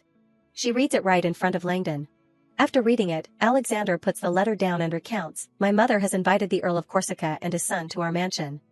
She told me to show all my abilities. She is silent, thinking, abilities, what exactly is the ability that she is referring to? They certainly want to come to meet the daughter of the Darno family, wearing a dress, following the beat, spinning gracefully in an enchanting dance. Or does she mean, the ability to hide her true feelings? He repeats, Miss, you were previously arranged to go with my son, Gaston, to Corsica as part of your knight assistant duties. You remember that the Duchess was the first to propose this knight assistant story. Alexander replies, yes, I remember. You once said that if I live as a knight assistant at my husband's residence, I can easily get acquainted with the young heir of Corsica. The man who will become my husband. She sadly recalls, but then suddenly my parents both opposed that idea. And that was after I said that I would agree. They have always respected my opinions, so I do not understand why they suddenly changed their minds. Langdon replies, I guess. At the same time, Aragon started a war. He picks up the letter and continues, right from the time she intended to let you be a knight assistant, the Duchess wanted to show them your abilities. I think that day also felt the same when writing this letter. Wouldn't it be better if you showed them your true self, to prove what kind of person that child is, the daughter of Zachary, the steel spear knight, the hero of the country? And the Saintess Bianca. Alexander ponders Langdon's words, the daughter of Zachary, the steel spear knight, the hero of the country, and the Saintess Bianca, show them who I am, she remembers when she was practicing swords. With a dummy. Zachary approaches and calls, Alex. Alexandra turns around in surprise and replies, Father. He smiles and approaches. Then Zachary strokes his daughter's head and praises, You have made a lot of progress, your posture is much better than before. She smiles shyly, Not really. I still have a lot to learn. I always admire both father and mother. The two of you have protected this land and the people here, with your strength and your own ways. Therefore, I do not want to entrust the task of protecting Darno, protecting this land, to anyone else. Alexander firmly affirms, I want to show them that I can also protect this land, the land that my parents have always protected, with my own strength and not my husband's. He sighs, but Alex, this father of yours, has hoped that the road you will take will not end on the battlefield, where blood and fire surround her. Alexander wakes up with a start and takes a deep breath. Her eyes widen and she clenches the blanket in her hand. Alexandra sits up suddenly, tears streaming down. She raises her hand to her neck. Alexandra wants her necklace, but is shocked to realize. She remembers, wait, the necklace is with my father. But there is no training today. In the early morning tomorrow, Lucy and the maids will rush in here. I should sleep a little more. After comforting herself, Alexandra lies down and closes her eyes. Before falling asleep, Alexandra thinks of Lucy's appearance. Tomorrow, they will definitely come at dawn. The girls helping her get dressed will rush in right away, not in the early morning. Thinking of that image, Alexandra opens her eyes again. She sits up sadly, I can't sleep. On the training ground, an arrow flies quickly and sticks straight into the target. Alexandra looks at the scene in front of her in surprise. She sees Cyril pulling back the bow. He focuses on aiming. Alexandra calls out, Mr. Robert. Why is Cyril at the training ground at this hour? He sights the arrow and replies, He came to me a few days ago, wanting me to teach him swordsmanship and archery. Because he recently broke his arm, swordsmanship would be too much. So I thought practicing archery would be good for his recovery and to let him try it. Seeing his confused look, Robert continues, He said he does not remember anything, but I am sure he has gone through many training courses in his homeland. His concentration ability is very good, and his posture is also very correct. When I helped him bathe, his back and shoulders were very muscular. After speaking, he is shocked to realize that such comments are not appropriate for a lady to hear. She replies, No sir, on the training ground, I am apprentice Alex. Even last night, he must have still had nightmares. Isn't he tired? Robert glances at Alexandra. He smiles. Then Robert explains, What I mean is Cyril, he said he does not want to waste your time. He said he would face the nightmares himself and take care of himself. And you should focus on training to become a knight. Hearing this, she is quite surprised. He stands up and guesses, maybe he felt exhausted in a place that both you and I do not know, but that is the burden he carries, because that is what he chose. We should respect that. Alexandra listens to all of these words and falls into her own thoughts. Looking at the figures of the two people who are diligently training, she thinks, I am sure he is very tired. Mr. Robert is a good teacher, he won't let even the smallest things not be taught carefully. Cyril pulls back the bow. He suddenly looks back at where Alexandra was standing. Seeing this, Robert pats him on the shoulder and says, It is time, stop here for today. Cyril exhales wearily and leaves, his whole body tired. Suddenly he glances and sees two people approaching from afar. Thomas glumly complains, Mr. Pierre will be in charge of the shield training today, that guy, did not he break a bunch of bones after falling off his horse, why does he still look so okay? Jeans replies, Do not you know, they are famous for being injured a lot and still recovering quickly. Cyril's face darkens when he remembers, those people are the ones who bullied me last time. What should I do, what if we run into each other? Suddenly a hand grabs his hand. She says softly, This way, Cyril. Follow me. He turns to ask, When are you going to teach that Castilla a lesson? She stops him, Thomas, do you want to hear Robert call you thugs or hooligans again? Thomas shouts angrily, Who wants to be scolded? That guy also bit your hand, what kind of honor is left after being embarrassed like this? What, the third son of the Viscount does not like petty fights? Alexandra and Cyril hear all the words of the two people from a corner. The distance is too close, making him embarrassed and his face burning. He wonders, is this the sound of my heart, or is it the sound of Alexandra's heart beating?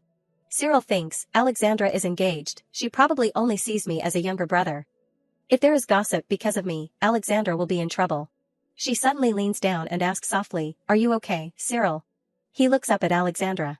Cyril remembers his past life, when he curled up in a corner, she also looked at him like that. Alexandra's face is gentle and caring. She explains, Jeans and Thomas are not bad people, but once they make a decision, it is hard to change. It is best not to run into them for the time being. Alexandra asks, can you go with me for a while? She leads him into the mansion. Standing in front of a little girl, Alexandra introduces, this is Yvette, my nanny's daughter. Gaston and Yvette are both the children of Baron Langdon, they are very lovely, right? Then she smiles at the little girl, Yvette, this is Cyril that I have told you about. Cyril thinks with some confusion, they are really cute. Why suddenly mention the children of the nanny? Alexandra puts her hand on Yvette's shoulder and says, I have asked Yvette, from now on every morning she will stop by Vincent's house. You often wake up early these days, and stay next to Vincent until late at night. Seeing him startled and alarmed, she smiles brightly and teases, you are making a face like, how did she know about that, right? Alexandra suddenly grabs Cyril's hand. She says sincerely, you have gone through too much since coming to this territory. I do not know why you are so restless. But I hope that you can live a little easier. Alexandra smiles and thinks about something. She happily admits, because of me, thanks to Cyril, my heart has calmed down a lot. 2 red streaks appear on his tan skin. Cyril looks down at his hand holding Alexandra's hand. Then he says goodbye to her. Cyril looks at the little girl standing next to her. Yvette suddenly says, you hold Sister Alex's hand very naturally. These words make Cyril both startled and embarrassed. He thinks, Alexandra reached out her hand first, I just grabbed it unconsciously. Cyril hurriedly turns and leaves, hiding his embarrassment, thinking to himself, this child observes all sorts of things she should not. I have to be more careful from now on. Suddenly he stops. Cyril remembers the mysterious man. At that time I acted because of the uneasy feeling. The voice of the man in the dream, the icy hands, felt so real. I was constantly worried, and rummaging everywhere, to the point of letting Alexandra notice. But then her words, because of Cyril, my heart has calmed down a lot, make him happily think, but anyway, when others acknowledge my efforts, I feel somewhat comforted. Seeing Yvette's twinkling eyes looking at him, Cyril is even more flustered and his face turns red. He pats his cheeks and tells himself, come on, stay calm, I have to go. Cyril's heart is filled with determination, alright, I have to go faster. Alexandra is a knight, she needs to have more influence. He remembers when he was in power, the one who requested to send Alexandra to the front lines was. Cyril looks at Emilio below the throne and asks, you are not kidding, are you? The Earl of Corsica. He angrily jumps up from the throne and questions, you intend to send Alexandra, send the Duchess of Arno to the front lines in this losing war. I know she has been practicing swords since she was a child, but how can you think that a woman can lead an army? He replies cunningly, Your Majesty. You are originally from Castilla, you should know this well. Saint Daniela of the Kingdom of Castilla was originally a young girl who grew up in the countryside, not a knight or a noble. She stood up and followed the call of the divine spirit, ending the nearly 100-year war in the eastern continent. Alexandra is the daughter of Saintess Bianca, the daughter of a national hero, and a saintess. If she stands far away and commands the army, and if a person with the identity of a daughter, without power in her hands, puts on armor and takes command of the 3 armies, then won't everyone fighting in this war see this as the embodiment of Saint Daniela? Emilio says with a treacherous expression, how can I feel at ease sending my daughter-in-law to the battlefield, and how can the gods turn a blind eye to the daughter of the person they have chosen? I will put my faith in the divine spirit, who brought Saint Daniela and Saintess Bianca to us. Cyril feels that even though he did not understand much at that time, he still recognized that that was an absurd sophistry. But everyone around him cheers, truly a founding contributor, truly patriotic, Earl of Corsica, so there was this move. They all say, Your Majesty, this is the will of heaven, Your Majesty, please order the Duchess Alexandra de Arno to go to war. He wonders, if I had resisted that sophistry at that time, would the future have changed? Would we have avoided being killed by him? The mysterious man appears and whispers, while we are asleep. Those who murdered us are still secretly acting. Cyril calculates, no, if it is the Earl of Corsica that I know, he will definitely use every means to kill us at all costs. He treats marriage as a business transaction, predetermines how to use the wife he marries, and then controls her as he pleases, and then throws her away ruthlessly when she is no longer valuable. That is Emilio de Corsica. He plans, what I can do at this time is, help Alexandra become a knight, and further expand the forces supporting her. And if there is an opportunity, I will definitely kill and torture Corsica myself.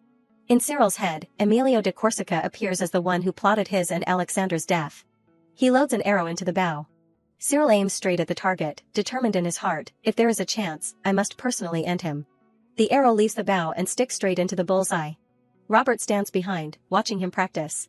Cyril himself feels that the accuracy is increasing, and the things that were previously weaknesses are also gradually improving. He approaches and pats him on the shoulder, reminding him, Cyril, let us stop here for today. Cyril points to the side. Robert looks curiously in the direction he is pointing. He guesses, oh, do you mean why are we finishing even though it is not dawn yet? Robert explains, because dawn will be late today. Arno is the northern region of Servan, so when autumn comes, the sun appears less each day. From now on, the weather will also get colder and colder.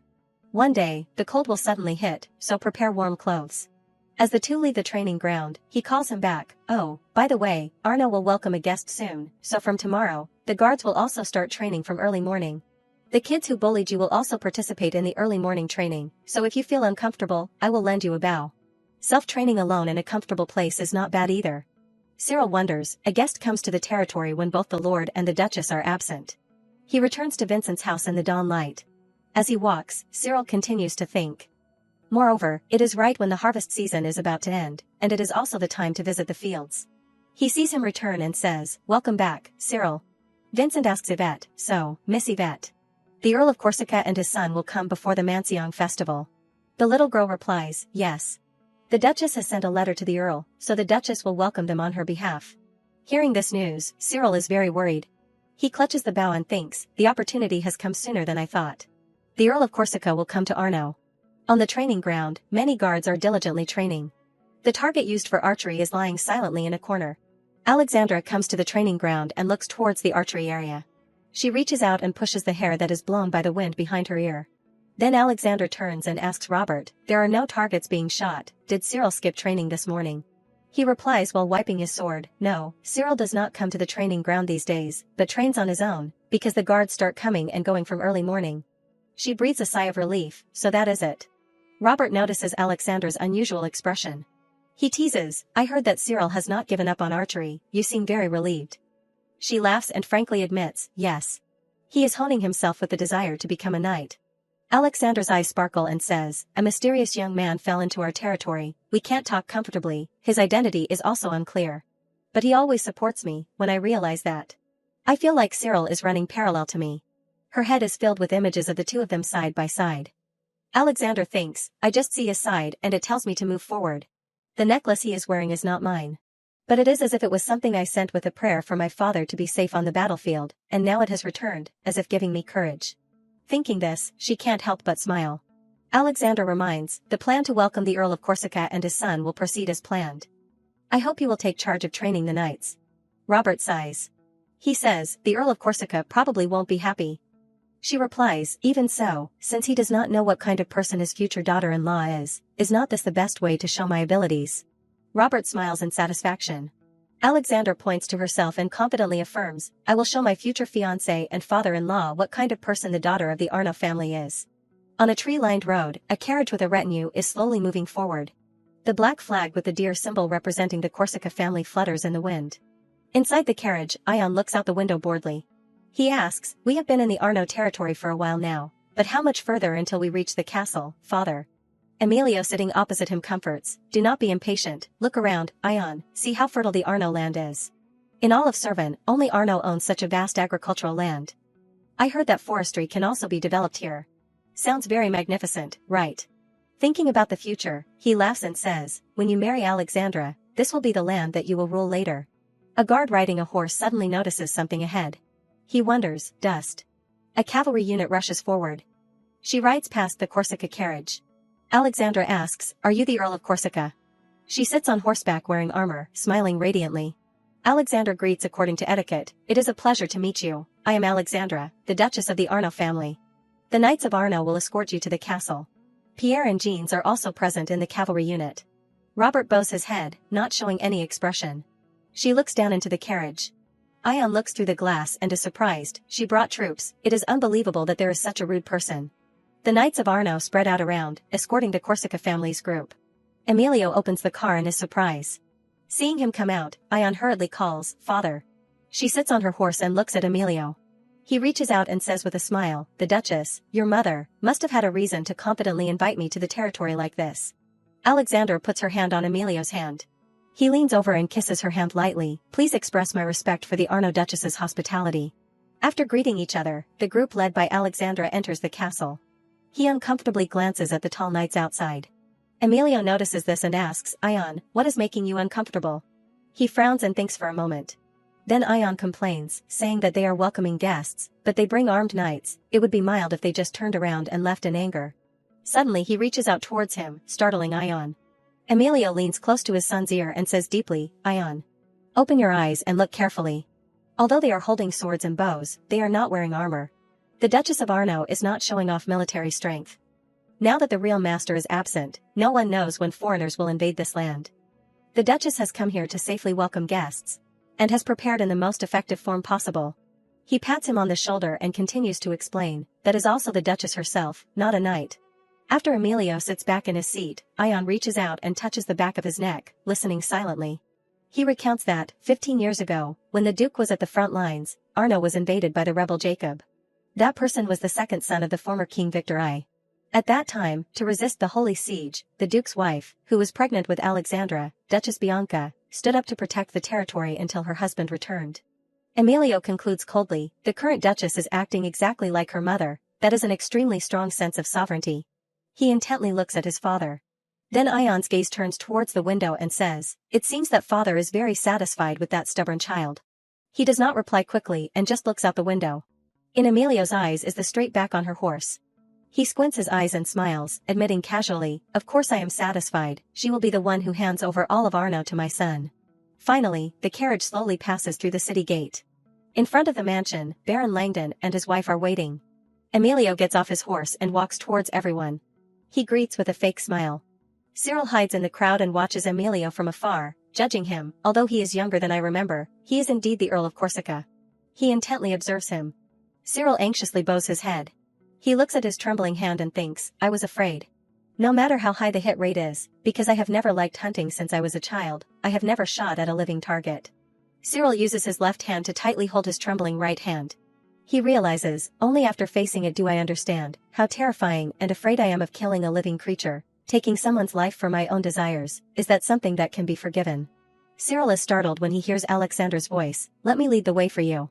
He frowns and watches her back. Alexandra is walking with Ion. She politely says, Lord Count of Corsica, he replies, well then, please help me. Seeing that person, Cyril thinks, even though he is still very young, I recognize him. That is Ion, Alexandra's husband. He intently looks at the two of them. Cyril's right hand trembles even more violently when Alexandra was dragged to the battlefield. That guy did not protect the wife he had an engagement with. What did that bastard do? Finally, his hand stops trembling. Cyril looks at his hand and falls into contemplation. Then his eyes become firm and he tells himself, I must act. Alexandra also sees Cyril's figure turning away in the crowd. Meanwhile, he is still thinking, I have to consider it as a chance accident. Standing from behind, Emilio also looks in the direction she is looking. Cyril is busy thinking about how to make it seem like a blind arrow from someone accidentally hit the honored guest, that it is just a misfortune. He does not realize that he has already been noticed by him. Cyril decides, 2 days later at the hunting festival, I will kill the Earl of Corsica. The night is late. Emilio carries the candle and walks along the hallway. At a corner, he meets a person wearing a black cloak. That person says respectfully, you have had a difficult journey to Arno, sir. Emilio says with a sinister smile, there is something that makes me uncomfortable. You, who understand the Arno territory well, must do something to help me. He orders, the day of execution is the hunting festival in 2 days. In the late night, candlelight shines from the mansion. In the large banquet hall, 2 long tables are filled with people. Emilio elegantly cuts a piece of meat on his plate. He brings it to his mouth to taste and suddenly notices. Emilio spares no praise, even the skill of the head chef in Arno is truly excellent. Even though the master is absent, they can still treat honored guests so well. It is truly admirable. At this time, Alexandra has changed into a gorgeous dress and replies, I am lucky that it suits your taste, Earl of Corsica. My parents taught me how to manage the territory since I was a child, so that whenever the two of them are absent, there is nothing to worry about. She says confidently, of course, I also learn everything happily, because one day, I will become the master of Arno.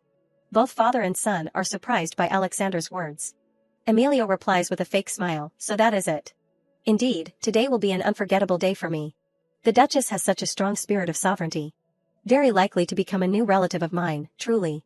He holds the candle before leaving the meeting place with the person in the black cloak and coldly comments on her, a child who is so talented and sharp that it is unsettling. Although I vaguely guessed it from your letter, the Duke and Duchess of Arno have raised their children very well. But for my daughter-in-law, that correctness and intelligence are unnecessary. The one who will truly rule this territory is my son, Ion. Emilio glances at the other person. Wouldn't a girl who is too clever suppress Ion's spirit? The human soul is not strong, so you need to take action a little. Even if it is just a small scratch, if it is deeply ingrained, it will fester, burst open, and stain the whole body with blood. He turns around. Before leaving, Emilio leaves a sentence. Well then, the day of action is the hunting festival in 2 days. In front of the city gate, everyone is gathered, preparing to set off for the hunt. The knights are each doing their job, carrying the equipment and loading it onto the carts. Ion glances and sees a person bowing down, stroking 2 hunting dogs. He frowns, looking like he is not happy. Alexandra recognizes this sensitively. It seems that you are not very interested in hunting. Ion sighs. Is not hunting something that the servants can take care of themselves? There is no need to make such a show like this as a military exercise. And also, it is a bit really pitiful. He turns around, trying to hide the emotions on his face. Ion is very embarrassed that she discovered it and quickly justifies. No, I am just. Alexandra does not pay attention to his embarrassment. She says with a smile, it is good to be engaged to someone who is so gentle. Ion does not know how to refute. He leaves angrily. See you later. Watching Ion's back, Alexandra secretly comments, Ion de Corsica, and the first time I met him yesterday, he looked so dissatisfied that I was a little worried. But it seems it is not a big problem. In the distance, he is frantically pushing away a dog that is happily wrapping itself around him. Even so, in her heart, she still feels, but no matter how good a person is. What would they think if their fiancé wanted to become a knight? Alexandra hesitantly wonders, would they support me? What should I do if I am opposed? I want someone who can understand my heart. The image of Cyril holding her hand immediately appears in her head. Alexandra kicks a stone on the side of the road and concludes, like Cyril. The stone hits the side of the well and bounces off. She intently watches its movement. Then suddenly Alexandra is angry with herself. Wait, what do I mean by, like Cyril? Pierre holding a bough suddenly stops on the road. He looks at her confusedly and asks, Miss, are you still here? Most of the participants in the hunt have already entered the forest. Alexandra pushes Pierre away embarrassedly. You go first, Pierre. I will follow you later. She tilts her head, revealing her blushing cheeks. He is confused, not understanding the reason. Then Pierre leaves with Jeans. When he asks, what about the lady, he can only scratch his head and reply, she told me to go first. Alexandra rests her hands on the side of the well, trying to calm herself. Get a grip, Alex, you are with the people from the family you are discussing an engagement with. She stands next to the well, her heart full of thoughts. Alexandra tries to justify it. Gaston and Mr. Robert have always supported me. There is nothing that makes Cyril more special than them. She breathes a sigh of relief without noticing that behind her, a person is quietly approaching from a carriage. He reaches out and pushes Alexandra hard in the back. The sudden push catches her off guard, and her whole body leans forward, falling into the well. Then the other person quickly leaves. Many bubbles rise to the surface of the water. Alexandra comes to the surface and takes a deep breath. She looks up at the mouth of the well and guesses, someone must have pushed me down. Alexandra grabs the rope of the pulley to get water and tries to shout loudly, up, is anyone there? But the rope seems to have been cut by someone. She blankly watches it fall down right in front of her. Looking at the cut end of the rope, Alexandra confirms, it was not an accident. Her head is filled with questions, who is it, why? What is the reason for pushing me into the well? Alexandra continues to try to shout loudly, hey, is there no one? Is there really no one? Please, answer me. Someone has fallen in here. After shouting loudly for a while but no one comes, she gradually runs out of strength, her voice weakening. Please, the cold of the water gradually seeps into her body, causing Alexandra's hands to start trembling. She desperately struggles, help me. Alexandra looks up above. She thinks, my feet can't even touch the bottom, I am trying to keep myself from sinking with just a bucket. What if I sink, and no one comes? I am so scared, I am going to sink. How could you not hesitate? And jump into that icy water. At this moment, Alexandra thinks desperately of Cyril. Suddenly there is a loud call, Miss. Alexandra looks up. She sobs, Mr. Robert. Robert says anxiously from above, I will lower someone down right now. Try to stick close to the wall. He starts to lower the rope. They have gradually approached Alexandra. Alexandra's eyes are watery. Cyril swings down on the rope. He holds out his hand. Alexandra takes his hand, her face touched. Cyril, how did you? She hugs Cyril tightly. Cyril thinks, I should have boldly participated in the hunting group. No matter what happens, I still think it is best to stay away from Arnaud's group.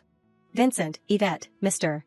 Robert, and even Alexandra, I do not want to cause trouble for those who trust me. These goods can be brought out after the hunt is over. Those who are ready, please enter the forest. Everyone carries the luggage away.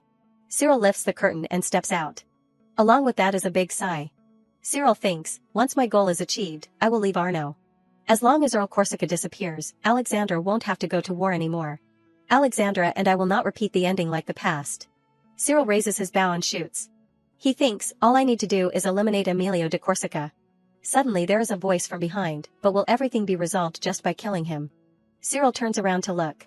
He is surprised. What? I thought this man was just a hallucination of mine. The man says, think more thoroughly, Cyril de Servan. Just because one person disappears does not mean the seeds that he has sown will disappear with him. And moreover, Alexandra is drowning in that well. Cyril is horrified and his face darkens. He immediately turns and leaves. Cyril runs anxiously. At this time, they have successfully rescued Alexandra. Cyril is also pulled up. Alexandra says, Mr. Robert, someone deliberately pushed me into that well, but I will not go looking for the person who caused this. Anyway, our guests must be welcomed smoothly. Robert looks at her worriedly. He says softly, Miss, do you think Earl Corsica is the one who caused this? If not, then who else in Arno? But why now and not another time? Alexandra can't believe it, and chose this moment to threaten the air. Either Earl Corsica is testing Arno, or he is doing this to probe my reaction. She sighs and says, get close to change. I will go to the hunting area. Cyril worries. Alexandra went straight to the hunt afterwards, and even hunted a roe deer for the evening banquet. As if nothing had happened. Alexandra changes into a new outfit and stands to greet the guests. Emilio says with interest, although the trip was short, I have learned a lot more about Arno. Take care, Miss of Arno. Alexandra puts her hand on his and replies, you too, take care, Earl of Corsica. The hand placed on Alexandra's is shaking slightly.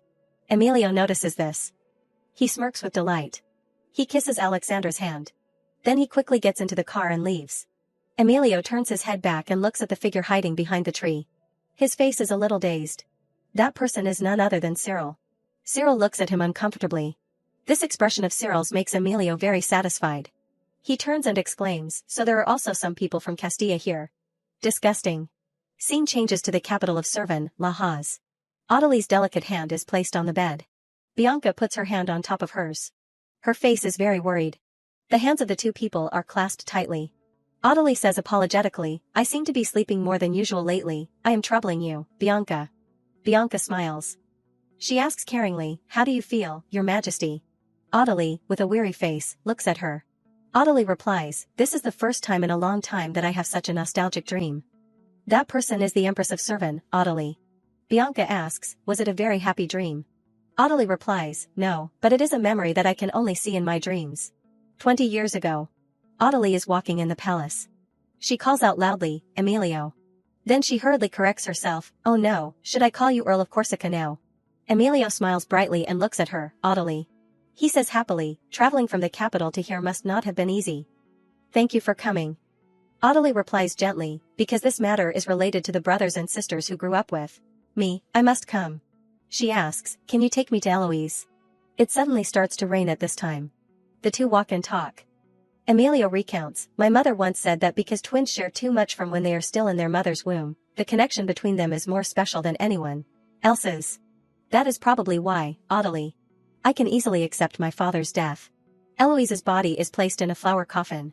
He continues, but the reality that Eloise is no longer by my side is something that I still can't accept. Emilio reaches out and puts his hand on his heart. It is as if a hole has been torn in my heart that nothing can fill. If I had known that we would be separated so soon, I would have kept her by my side forever instead of marrying her off elsewhere. Adelie replies sadly, I understand. Emilio reaches out and gently strokes his sister's face. Emilio continues, I am hunting down the person who murdered my father and Eloise. According to the surviving sailors, the perpetrators were pirates from Castilla. Adelie is surprised and stiffens. Emilio's eyes change and become fierce, blood debt must be paid with blood, right, is not that so? Adelie leans helplessly against the head of the bed. She continues to tell, a few years later, the previous emperor promoted a political marriage as a peace treaty with Castilla. At that time, it was the marriage between my nephew, Albert, and the Princess of Castilla, Navarra. One of the people who opposed the marriage between us was Emilio de Corsica. At that time, Adelie had said, Emilio, I understand how you are feeling, but with this peace treaty, the Castilian navy has pledged to suppress the pirates.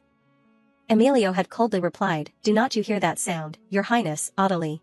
Audley stiffens. The atmosphere becomes more oppressive than ever. Emilio says, "I admire you." I can hear Eloise's screams. An heir to the throne carrying the blood of Castilla. Audley stares blankly at him.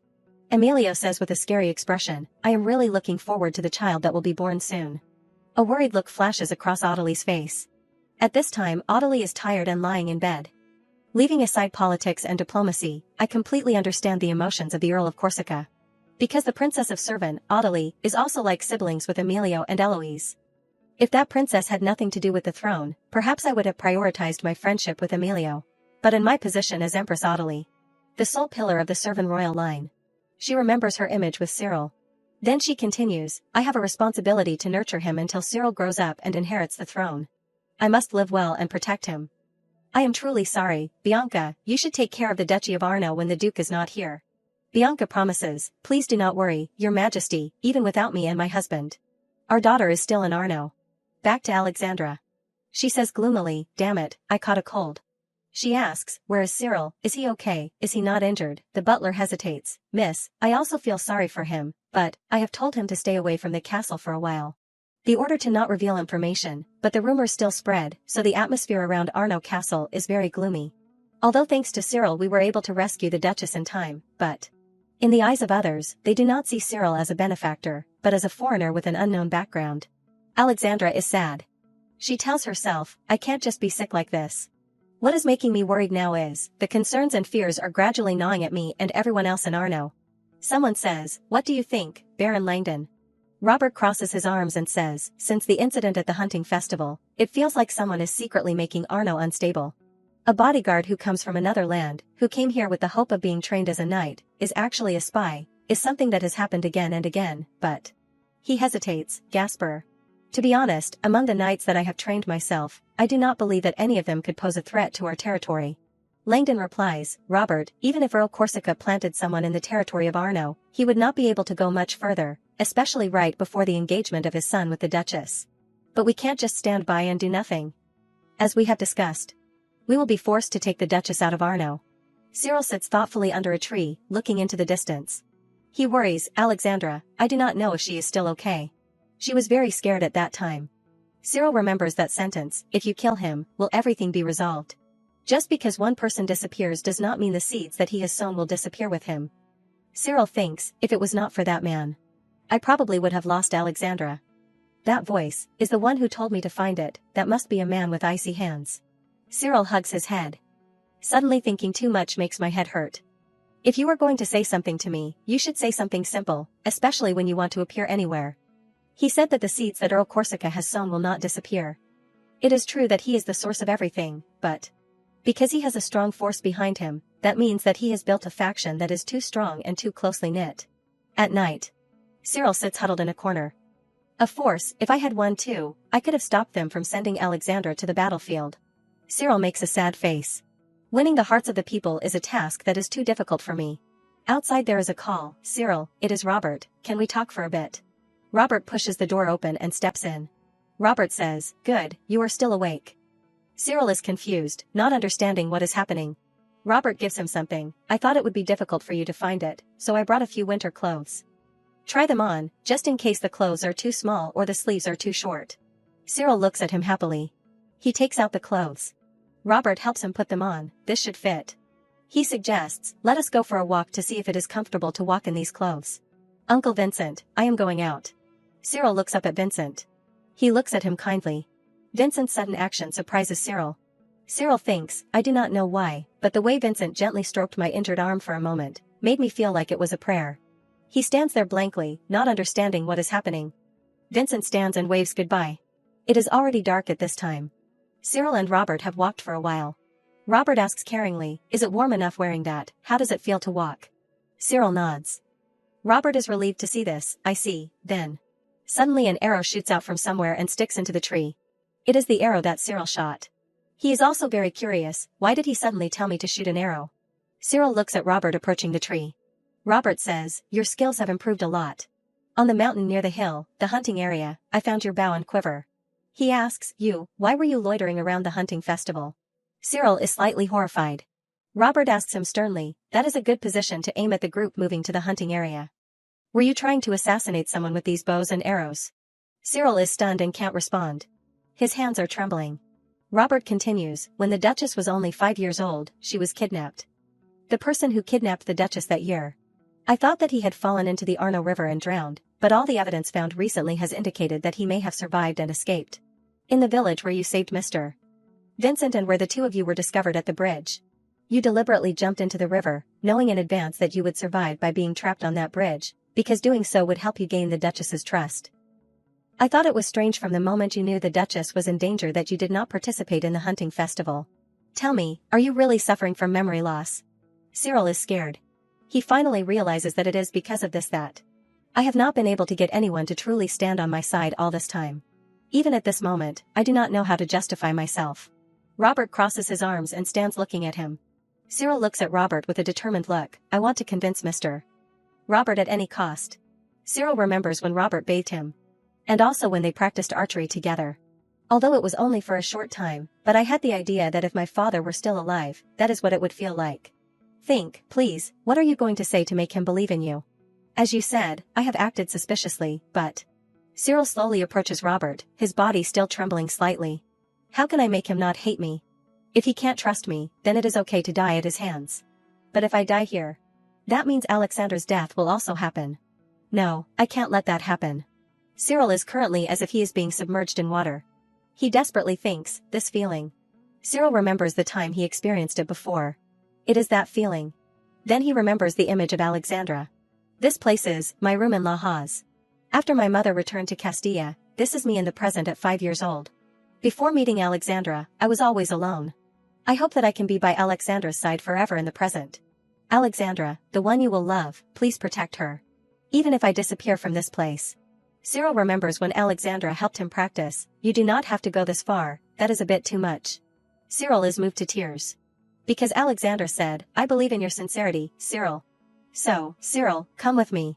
Cyril thinks emotionally, Alexandra, why is she here? He looks straight into her sincere eyes. Alexandra scolds, oh my, you crybaby, you do not need to cry. I was going to take you with me, so I asked him to check if there was anything wrong. Cyril looks at him, Mr. Robert. Cyril's mood also calms down somewhat. Suddenly Pierre rushes in from somewhere and says, you see, this child is not a spy. If this foreigner was a spy, he would have shot the arrow at Mr. Robert when he was injured and run away. Moreover, this young man has eyes like a calf. He seems good at archery, you trained him very well. Seeing that Cyril seems confused, Alexander explains, from now on, to be knighted, I will have to go to another barack. Inside the room. These people are sitting waiting. Langdon says, all the people and knights in the Arno barack will believe that the master of Arno is Alexander de Arno, the only daughter of the Duke and his wife, even if she marries. That is why I decided that before the Duchess marries, she must be knighted. Because that is the only way to gain control over both the issues in Arno and the military field. That control should be in the hands of Alexandra. That is my belief, Baron Gaspar de Langdon, advisor to the Arno army. And, saying this, Langdon's voice softens. It is also the firm belief of the late head butler, Vincent. And it is also what I am sure that the two of them were always thinking about. If the legitimate heir commands the army as a knight, then even if her future husband's family tries to seize control of Arno, you can easily resist them. Alexander says, but in the end my move to another territory was cancelled, right? Could it be because they did not want me to become a knight? Langdon replies, as I said before, if it was not for the invasion of Aragon, then everything would have gone according to plan. But the peace treaty with Aragon was broken after only 10 years. And if you want to become a knight, it also means engaging in war. As the heir and only daughter, they did not want that to happen at any cost. If you can't become a noble knight in peacetime, then they would rather let you live as a noble lady and be protected in wartime. And keep your life safe. Alexandra lowers her face and contemplates for a moment. Suddenly Robert speaks, but when you were pushed by someone and fell into darkness, you must have realized that you are standing in the middle of a battlefield. Alexandra. Although there is not enough evidence yet, Earl Corsica is the biggest suspect behind that incident. Moreover, he has refused the Duchess's request to send more reinforcements, using the engagement as an excuse. Can we really shake hands with a guy like that? The Lord and Lady are not here, so your fate must be determined by yourself. What will you do? Our Duchess. Alexandra makes a decision. From now on, I will stop the night training courses, lock myself in my room, and focus on etiquette courses. On All Saints' Day, I will go to the capital to meet my mother. Please let Yvette take my sewing class. Our skills are equally bad, so no one will notice the difference. Please remind Lucy that every time she visits my room, she must pretend that I am very happy. Finally, I need someone to go with me when I leave Arno. Please confirm for me that they are capable enough. Back to the present. Robert said, the two of you will escort the young lady to the Neustria territory. An old friend I owe a debt to is living in Neustria. When you meet her, give her this. Robert placed a chess piece in Pierre's hand. Pierre exclaimed, oh ho. Then he whispered teasingly in Robert's ear, you mean that chess partner that Sir Silver always mentions? I will make sure it gets to her. Robert reminded, be quiet. We have to set off before dawn. They left that very night. Robert questioned, Cyril, you still have not answered any of my questions. Cyril looked a little embarrassed, but at least he felt somewhat relieved. Robert said, do you know why I still choose to trust you? Because of that expression and those eyes. Cyril, you might not be a great gambler or an outstanding politician, but I can see that you could become a good friend to the young lady. A sincere look can sway someone. I have told you this before, have not I? For the sake of the loved ones who are waiting for you, do not sacrifice yourself needlessly. Just as I treat Alexandra and Pierre as if they were my own children, even if only for a short time, you are also a student I have taught. So do not throw your life away so easily. Make sure you come back safe, Robert said, handing Cyril a bow. Cyril's eyes lit up. He could not help but hug Robert tightly. Robert's face flushed slightly. Cyril's eyes sparkled as if he were deeply moved. He teared up, even to someone with an unknown background like me, this man still gives me a place to belong. The house still had its warm, yellow lights on. Vincent, who readily gave me a small but warm corner of the room. Sir Robert, who trained me like the others. Robert patted him gently on the back to comfort him. Pierre turned back and exclaimed in a panic, what is going on? He came forward and demanded, Sir Robert, hug me too. Robert sighed helplessly, all right, please hurry, it is almost dawn. Pierre hugged him contentedly. Cyril, still with teary eyes, thought, at that moment, I swore. For those who have opened their hearts to me. Alexandra. I will create a future where she survives at all costs. Beginning the journey to Neustria, we started the journey with a firm belief, but a small yet serious problem began to arise as soon as we crossed the border of the Arno territory. They stopped and lit a fire to warm themselves. Alexander called his name, Cyril. Cyril's face was covered in sweat from the fever. Alexandra asked, how are you feeling, do you want some water? Is your foot okay? Cyril hung his head. He stretched out his foot, not okay at all. Alexandra, I have learned now that you have to cut your toenails before hiking. After climbing up and down the mountains for 3 days, my feet have been tormented because I had to wear these tiny fur shoes. Pierre also came over to take a look. He said, young lady, this young man's toenails are the main cause. Pus is starting to come out from under the nails. You might be able to keep walking for a few more days, but the wound will become serious. Then, we will go to the village down there to have your toenails removed before continuing the journey. Cyril's ears perked up, hearing this as if he had been struck by lightning. Even Alexandra could not believe it. Remove the toenails, Cyril thought in horror. How can he say that about my precious toenails? Pierre confirmed again, yes, they are dead toenails, so it is better to remove them. Wouldn't that be more comfortable than walking for a month? Alexandra was convinced. Then, Cyril, do as Pierre says. She encouraged, it is okay, you will get through it. You fell into the river once and broke your arm, and you were still okay. Cyril internally screamed. This is so embarrassing. I am not even seriously injured or anything, it is just my stupid toes. If anyone sees me like this, they will think I fell off a horse or got stabbed. I know that someone like me will never score points. In Alexandra's eyes, but at least I do not want her to worry about something as trivial as my toes. They arrived at the village. Pierre stopped and said, all right, then. When we get to the village, we can't mention the young lady. Just treat her like my younger brother, Alec. You can also call me brother like before. Alexander quickly adapted, yes, brother. Pierre turned to Cyril and instructed, you too. You can call me brother, even if only in your head. We will get to eat hot food after 3 days of something that is not beef jerky. Alexandra excitedly said, when he first came to our territory, he was already an apprentice, even though he was only 15 years old. Gaston and I had only just started. He taught us like a real brother. Alexandra unconsciously recalled the happy times back then. I have always wanted to become someone like him ever since then. Cyril felt happy just listening to her stories. He thought, and Alexandra I did not know. Her past self. So playful and witty. It must have shaped the 20-year-old Alexandra that I met. The person she wants to become, someone like Sir Pierre. He stared intently at Pierre. His feet were still oozing pus. Cyril lamented, my toes hurt so much. Finally, they arrived at the village. An old woman said, oh my, this Castilla boy. If you had come any later, you would have had to cut off your toes. Everyone was shocked. What? Pierre angrily said, that is ridiculous. What is the big deal about cutting off his toes? Is this old woman talking nonsense? The old woman said, the problem is not the toenails, but the flesh underneath. Some parts have already started to necrose. The old woman scared them, if you disregard this, do you know that the necrotic cells could spread to your ankles? It is lucky it is just the toes, because you might have to cut off your whole foot. If you are a hunter, you should know this. There are many people who are not aware of it and have died in the mountains. Pierre sighed in relief, thank goodness we made it to this village before that happened. Cyril thought to himself, that is scary. A man asked, by the way, are you hunters from the south, where are you planning to go? Pierre replied, we are.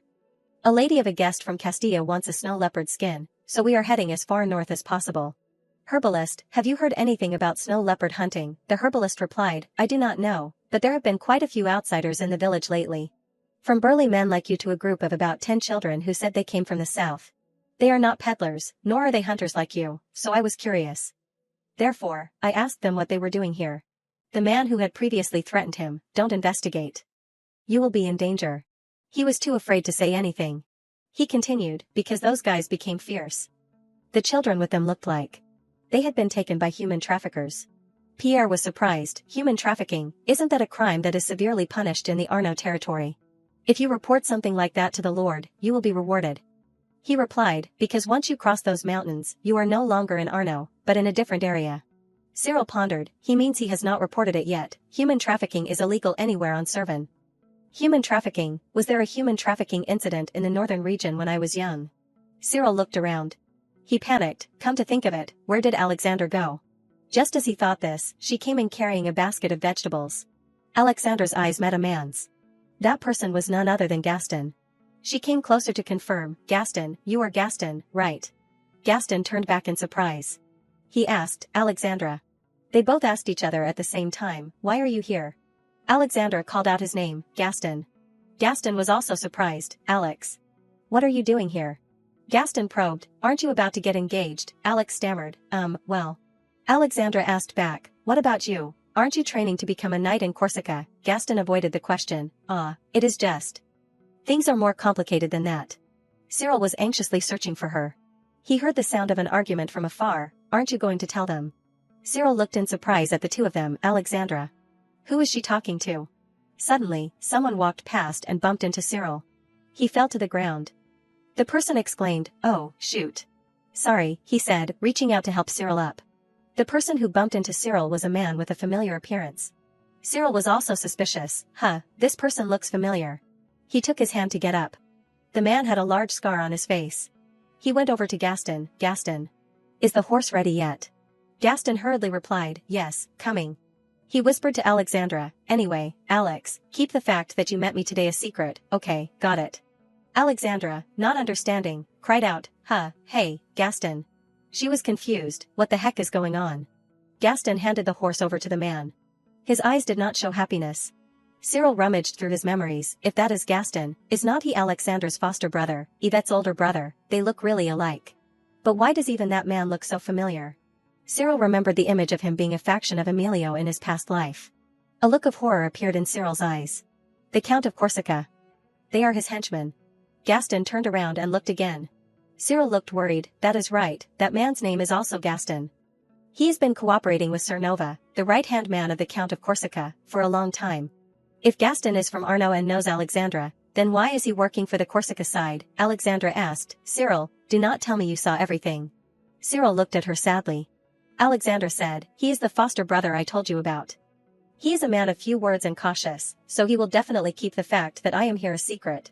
I do not know why he is here, but Gaston also asked me to keep our meeting here a secret. You will do that too, right? Cyril immediately nodded. He thought, if that is what Alexandra wants. Alexandra looked at the basket of vegetables in front of her. Then she looked at Cyril's bandaged feet. She realized something. She asked, don't tell me you came out looking for me. Barefoot. Alexandra turned and left, not forgetting to instruct, right now, the most important thing is to make sure your feet heal quickly, So do not worry about me and take care of yourself first. Cyril sadly lowered his eyes. Cyril slowly followed behind. He thought, she is right. She trusted me to come along, but I am holding her back. The two of them walked on like that. Alexandra worriedly turned back to look. Suddenly, she spoke up, Cyril, you must be a calm person when you are underwater. Cyril was confused by her statement. Without waiting for him to ask, Alexandra explained, because you were completely fine after jumping straight into the river to save Sir Vincent, and you also jumped down the well to save me. Being stared at by Alexandra, Cyril's cheeks flushed. He thought, I only jumped down there because I was the smallest. Alexandra continued, even now, just thinking about falling into the water, look. She finished, raising her trembling hand. Then she said, our journey has only just begun. If we have to cross rivers and streams in the future, I am the one who will hold you back. So do not feel guilty. And when I am scared, you have to be the one to help me. Okay. Cyril's mood improved somewhat. He looked tenderly at Alexandra. She was surprised by that look. Alexandra thought, I feel happy when Cyril smiles like that. She recalled an image from the past. Then she determined that, maybe it is because I always see him crying. Seeing Cyril cry makes my heart feel broken. From now on. I hope he does not cry in his sleep anymore. I hope he can continue to smile like that. On the other side, Gaston and the man continued on their journey. The man asked, Gaston. That kid who looked like the girl from earlier. Who were you talking to? It looked like you were arguing. Gaston replied, ah, that quack. He was trying to force me to buy medicine from him. The man instructed, if someone approaches you, do not forget to be extremely vigilant, Gaston de Langdon. He turned his head and said in a threatening tone, what we are doing, some people will call it treason, but it is all for the sake of this serving country. Don't forget that just one mistake could lead to the destruction of both the Arnaud and Langdon families. Gaston unconsciously thought of his younger sister, Yvette. His face was fearful. Gaston promised, yes, please do not worry.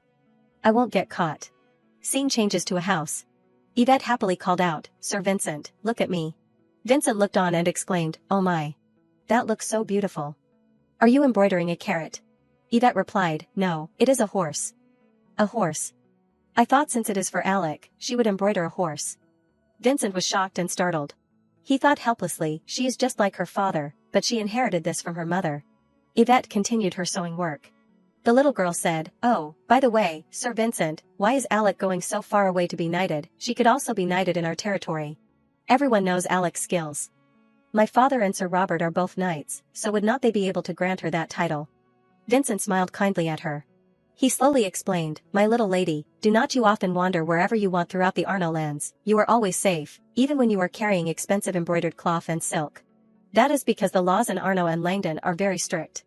Public safety is also better compared to other territories. Yvette wondered, so how does that relate to Alec not receiving her knighthood in Arnaud? What is the connection?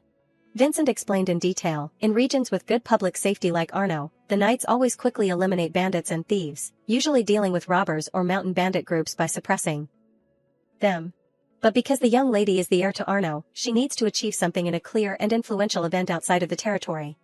However, going to the front lines to face Arago in a life or death battle is too dangerous. Therefore, we chose to take the young lady to a territory outside to achieve something, and then have her be knighted there. The Marquis of Neustria is the most powerful lord in northern Servin. That place borders Aragon and is a place where opportunities to achieve something and serve are likely to appear. Yvette pondered for a moment. The little girl replied, I see. What about my older brother, is that also why he went to the Corsica territory? Vincent looked at the little girl without answering. He sighed softly. Then he gently stroked the little girl's head. In the capital of Servin, Lajas. The letter was placed neatly on the table. Sover spoke up, sending children to other territories to train as knights in noble families is considered on par with marriage. In other words, it is a way to show which side you are on. Even when war breaks out between countries, noble families can't just point swords at each other, right? After Lady Alexandra's trip to Corsica was cancelled, the reason we sent Gaston to train as a knight was to ensure that the connection between our two families remained strong. Bianca and Yvonne held each other's hands tightly. Sover continued, in the current situation, when the actions of the Count of Corsica's family are becoming suspicious, Gaston is no different from a hostage. Worry was evident on Yvonne's face. Bianca worried, Yvonne. Yvonne replied, young lady, I am fine. She said, when Gaston was little, I prepared myself for this when he said he wanted to become a knight like his father. Yvonne remembered when the whole family was together in the past. She silently prayed, I just hope Gaston does not encounter too much danger. Scene changes to a town. Cyril was repaying the old woman by helping out. Suddenly, he realized something.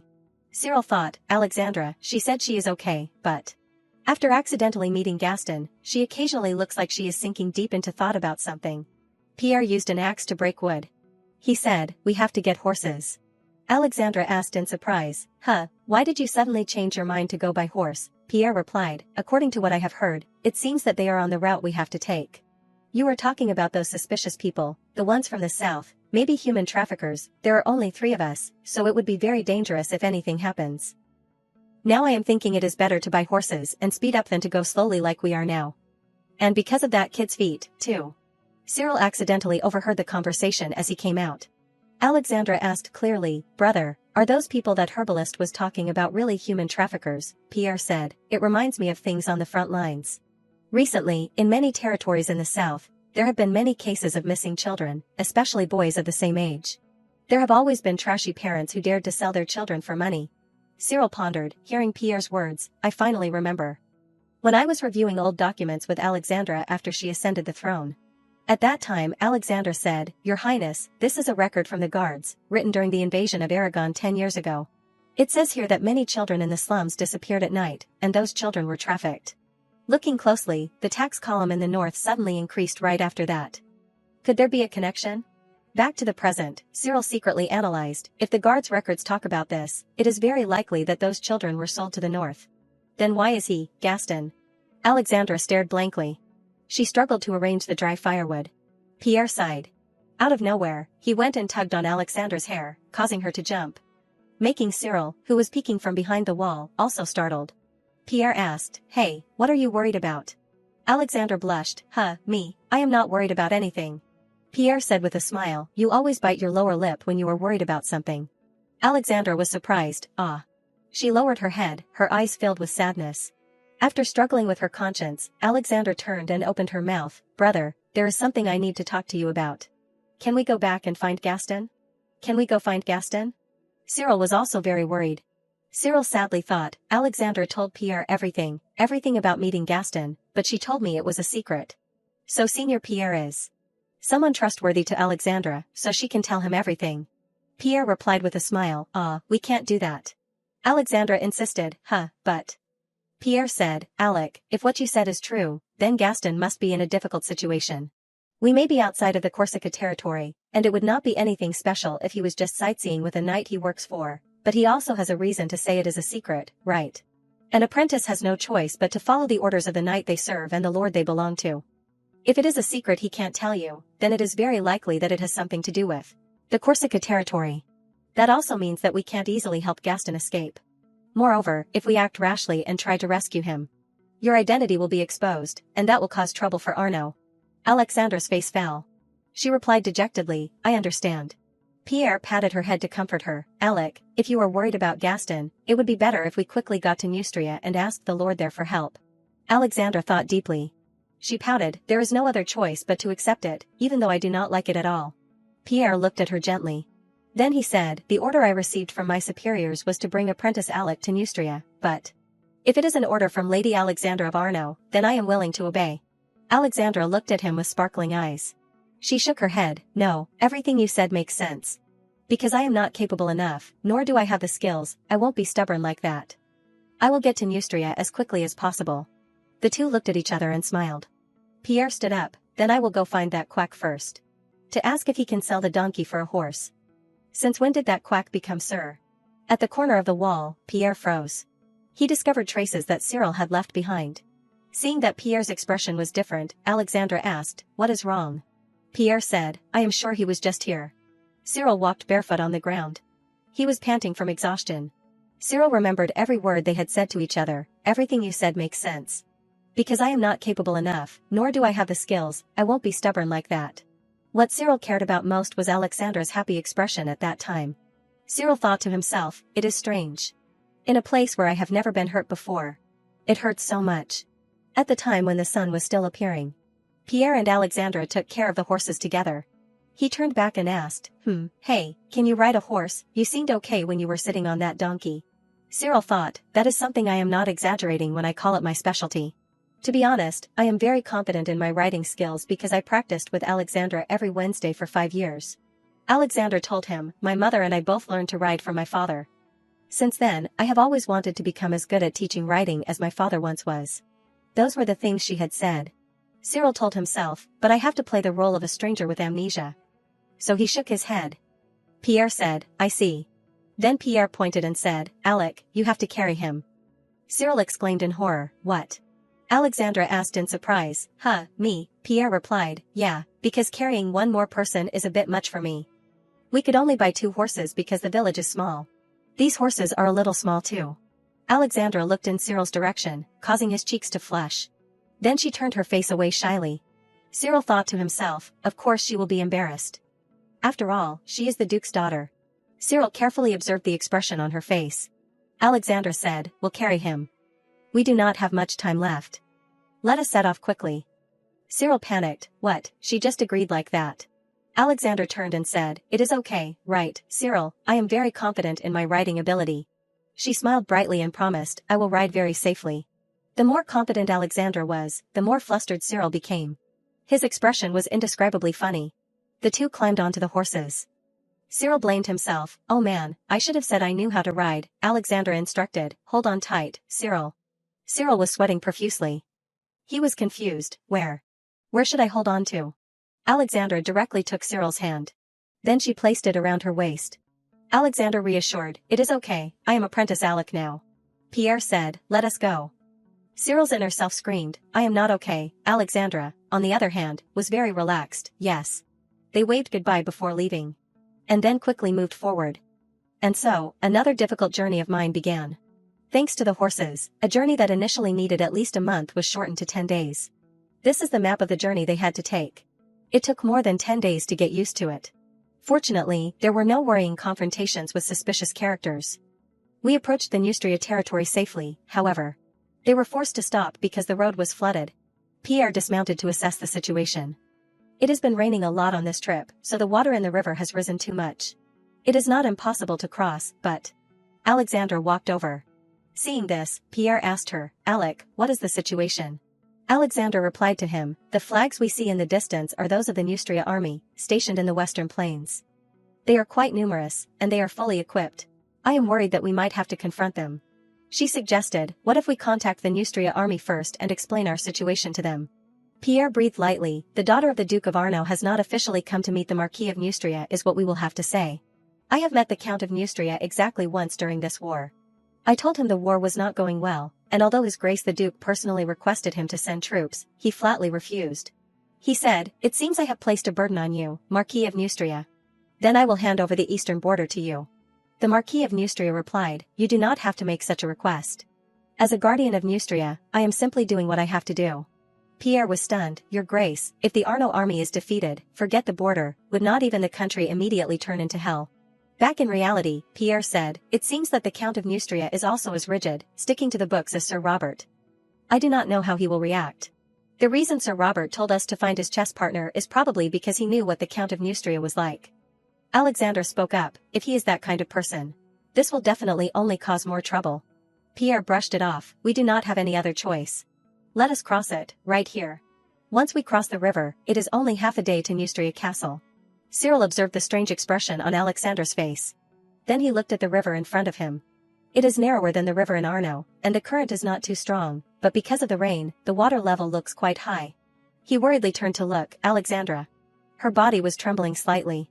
Cyril remembered what Alexandra had once said, even now, when I think about the time I fell into the water, look. Alexandra clenched her fist. Pierre's horse had gone halfway. He happily praised his mare, you look small, but you are not afraid at all. Good girl. Pierre turned to look at Alexandra. Seeing that she was still hesitant, Pierre asked, what is wrong, Alec? The horse was afraid and did not dare to move forward because of Alexandra's fear. Pierre was troubled, oh man, why is that horse so scared? Cyril looked at her worriedly. He remembered the past. Someone had once said, do you know, Your Highness? Horses are animals with incredible empathy. They can even sense the emotions of the person holding the reins. If the person holding the reins is afraid, the horse will also be afraid. In other words, it was Alexandra's fear that was affecting the horse's emotions. Alexandra's whole body went limp. Cyril anxiously looked at her, failing to Killing people will take away Alexandra's future. I can't create a faction that can become a new force for her. And I can't solve her problems or even offer a solution, but if Alexandra is afraid, then I will accompany her on this path. At least, this is what I can do. Thinking this, Cyril got down and led the horse across the river. Pierre asked, "Hey, you. Are you okay? It is already this cold just from getting your feet wet." Cyril's whole body was trembling from the cold. Alexandra panicked and got off. She came closer to check, Cyril. Alexandra could not bear to see him shivering. She grabbed his hand. Then they promised each other, "Let us go. We have to get to Gaston as soon as possible. Let us hurry and meet Sir Robert's chess partner." Cyril looked at her with a determined gaze. At the port city, Blanche was walking. Arriving, she said softly, "Lady Eva." A sharp woman with fiery red hair turned around. Blanche said, "You have been outside for too long." Eva replied, "I am fine, Blanche. The sun has finally come out, has not it? The days will get shorter and shorter, so I have to enjoy it now. Besides, for some reason, I feel a warm breeze blowing from the south. In northern Servan, the Neustria territory, Neustria castle." Pierre got off his horse. He went over to talk to the guard. What Pierre handed over was the chess piece that Robert had asked for. "An old friend of mine lives in Neustria. When you meet her." It turned out that the chess partner Robert had mentioned was Eva. "Give her this." At the city wall gate. They had gone inside. Seeing that Cyril was still freezing, Alexandra was worried sick. Cyril's eyes were lifeless. Pierre anxiously asked, "Hey, you. Are you okay? Do you have a fever? You have changed out of your wet clothes, but you are still shivering." Cyril struggled to breathe. He thought to himself, "I feel like I am about to faint. No, if I collapse here, I have to leave a good impression on Sir Robert's chess partner." Alexandra looked at him with sparkling eyes. Cyril smiled happily. After all, she is the only one who can persuade that stubborn duke in Neustria. Eva approached. She spoke up, "Are you the people who want to meet me?" As soon as Cyril saw Eva appear, he was shocked and startled. His face was incredulous. "Huh, what? Why is this person here?" Cyril remembered when he was a child, "My Highness, Cyril, it is unacceptable for someone who will become the king of Servan to struggle with something like this. I could never have imagined that the person I feared the most as a child would be the person I would meet in the Neustria territory." Cyril was so scared that he fainted. He had discovered the shocking truth. Cyril, Sir Robert's friend, was Eva, his tutor when he was 5 years old. Her words still echoed in his head, "My Highness, what kind of king do you want to become?" A merciful king loved by everyone, but sometimes they are seen as weak. However, a strict king will certainly have subjects who resent them and have animosity towards them. People's hearts are always changing. That is why a king must achieve a balance between mercy and strictness. Please, become a beloved king. Cyril thought, the person who told me to become a king who is both merciful and strict. Just like her words, Lady Eva was also a teacher who was both merciful and strict. A year later, after she came to live with me, Lady Eva was executed on suspicion of being an Aragon spy. Cyril vaguely woke up in a warm blanket. Both Pierre and Alexandra were very worried about him. "He is awake. Cyril, are you okay?" The two helped Cyril sit up. Cyril was tired and powerless. He did not seem to be aware of what had just happened. Alexandra said, "This room is a side room that Lady Eva gave us. She helped us when you fainted." Cyril breathed out a hot breath. Lady Eva came closer to observe. Eva said, "Helping that person recover is the top priority. So I will hear your story later." Cyril was spiritually devastated. "I completely ruined the first impression." Cyril confusedly covered his face. Blanche pushed the door open and entered. She spoke up, "You, with the silver hair. Lady Eva is looking for you, so follow me." Pierre came forward to greet her. "Madam, I am the protector of these children. If you have anything to say, please tell me." Blanche interrupted, "I am not a madam." She retorted sharply, "And Lady Eva requests to meet your master." All three were surprised by this request. Cyril panicked. How could she see through Alexandra's identity? Blanche glanced at Cyril. While everyone was confused, Alexandra stepped forward and said, "Please lead the way." She removed her hood. Alexandra reassured, "Don't worry, brother, I know exactly what I need to do." Then she left with Blanche. Cyril worriedly watched her go. Arriving, Alexandra sat properly. A chessboard was laid out before her. Eva asked, "Do you know how to play chess?" Sir Robert must have taught his beloved granddaughter. Alexandra hesitated. "Madam, since when did you know my identity?" Eva said, "I am not a madam. You can just call me Eva. And there is nothing to figure out. He told me in a language only he and I know. Sir Robert's king is the Duke of Arno. His queen is the Duchess of Arno. And his knight is Princess Alexandra of Arno, who wants to become a knight. So what has brought a young girl all the way here?" Coming here on your own while the Duke and Duchess are away from the Arno territory, it must be something very important, right? Alexandra said, I hope to be knighted by the Count of Neustria as soon as possible. Eva explained, right now, the Marquis of Neustria has gone to suppress the bandits near the western plains. I do not know when he will be back. I would love to grant the princess's request, but for him, the security of Neustria is the most important thing. You will have to wait. Alexandra bluntly said, I can't waste any more time. She moved a chess piece and placed it in an empty spot. Then she said, I beg Lady Eva, please allow me to meet the Marquis of Neustria.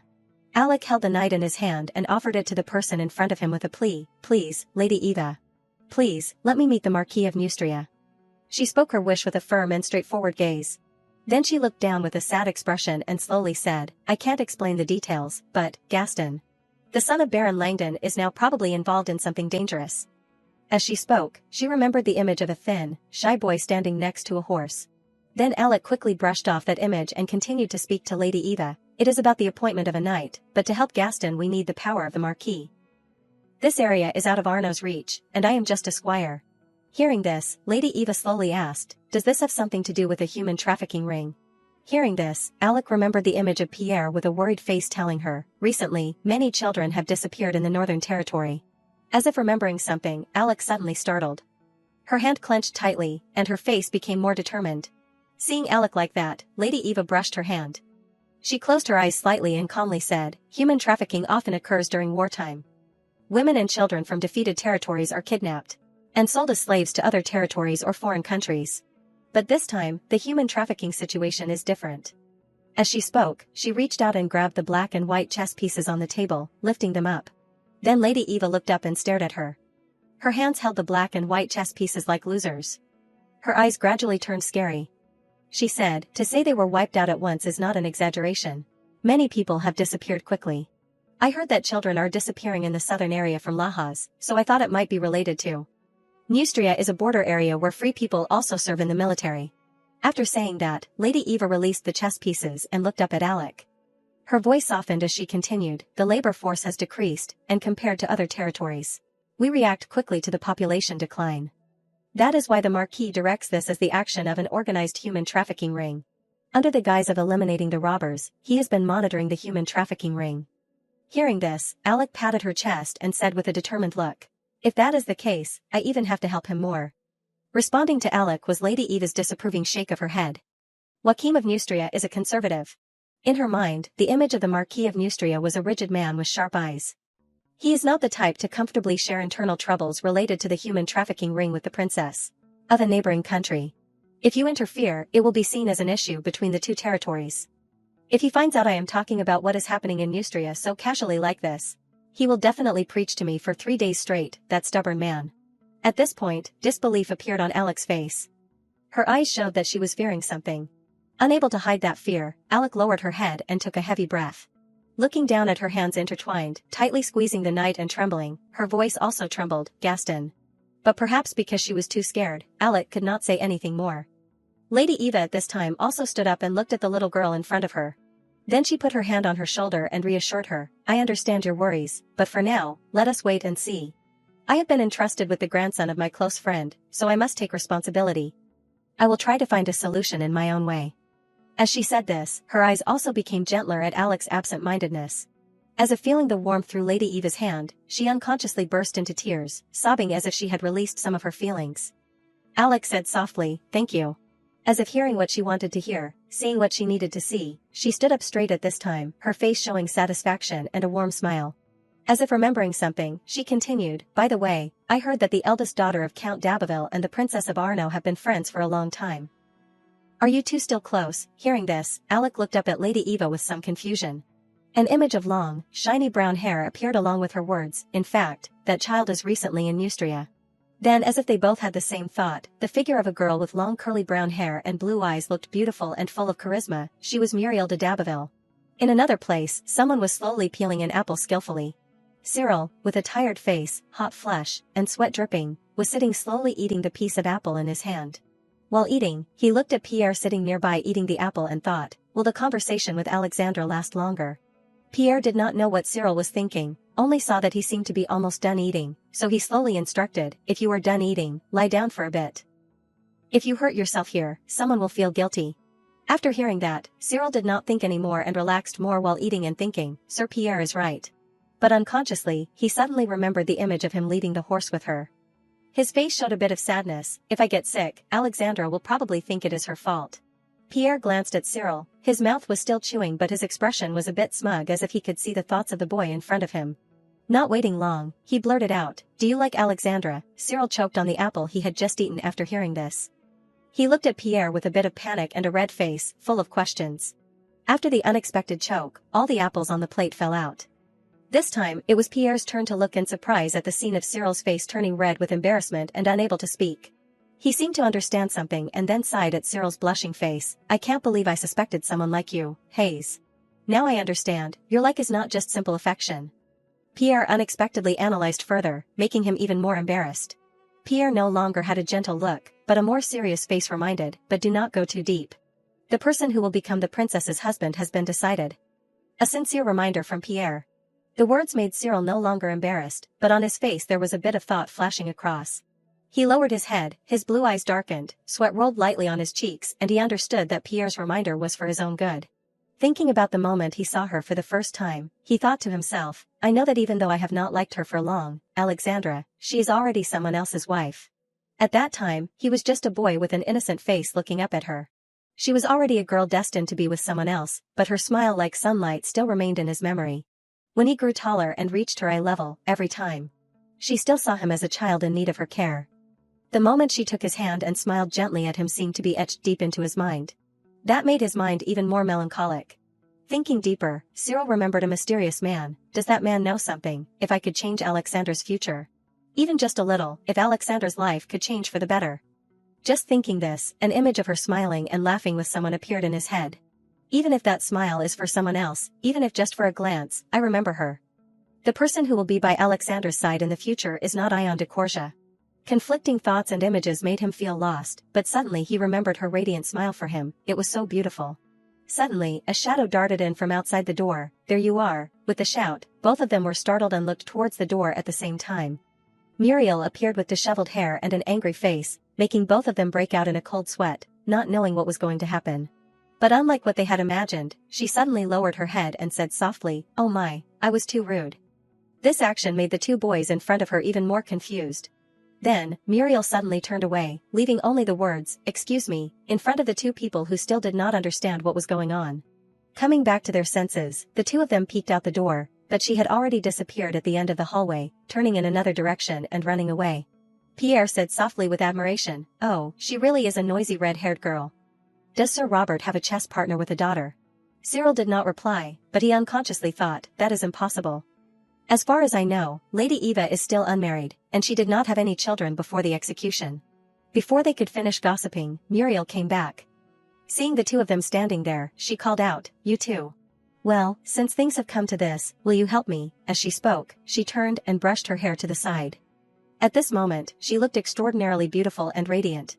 But in the next second, Muriel was again fidgety, one hand holding books and the other grasping her skirt, looking around like a thief, making Pierre a little angry and call out, hey, miss. Even if we are guests of Lady Eva, wandering around the castle like this will make us look suspicious. As he said this, Muriel pushed open the door of a room and strode in aggressively. Even so, Pierre still had to remind, besides, this guy has only been unconscious for less than half a day. As he said, Cyril still looked very tired, panting every breath as he followed the two. Muriel turned around and bluntly corrected Pierre, she is called Lady Eva, not Madam. We have searched other places, and this floor is all that is left.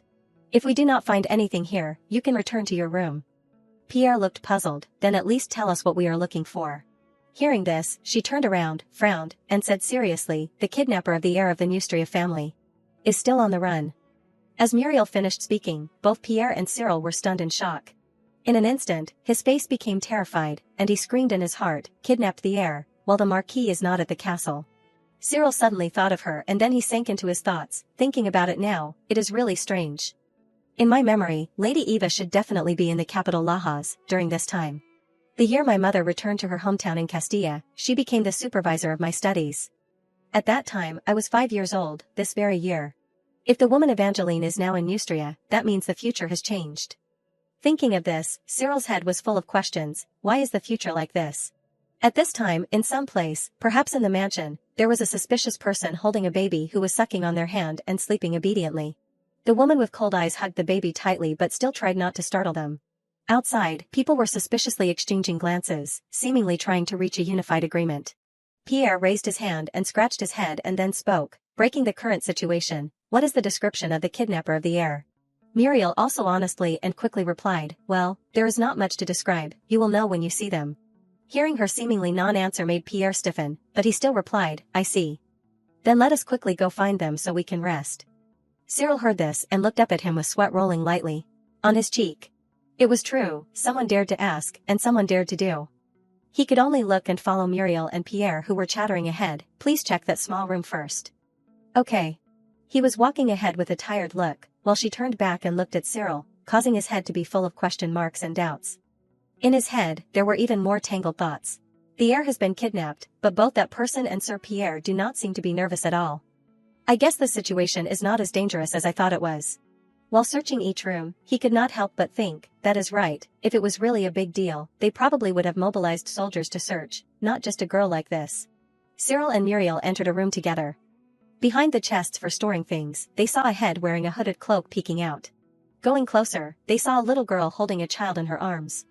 At the same time, the child burst into tears. She said loudly, found her.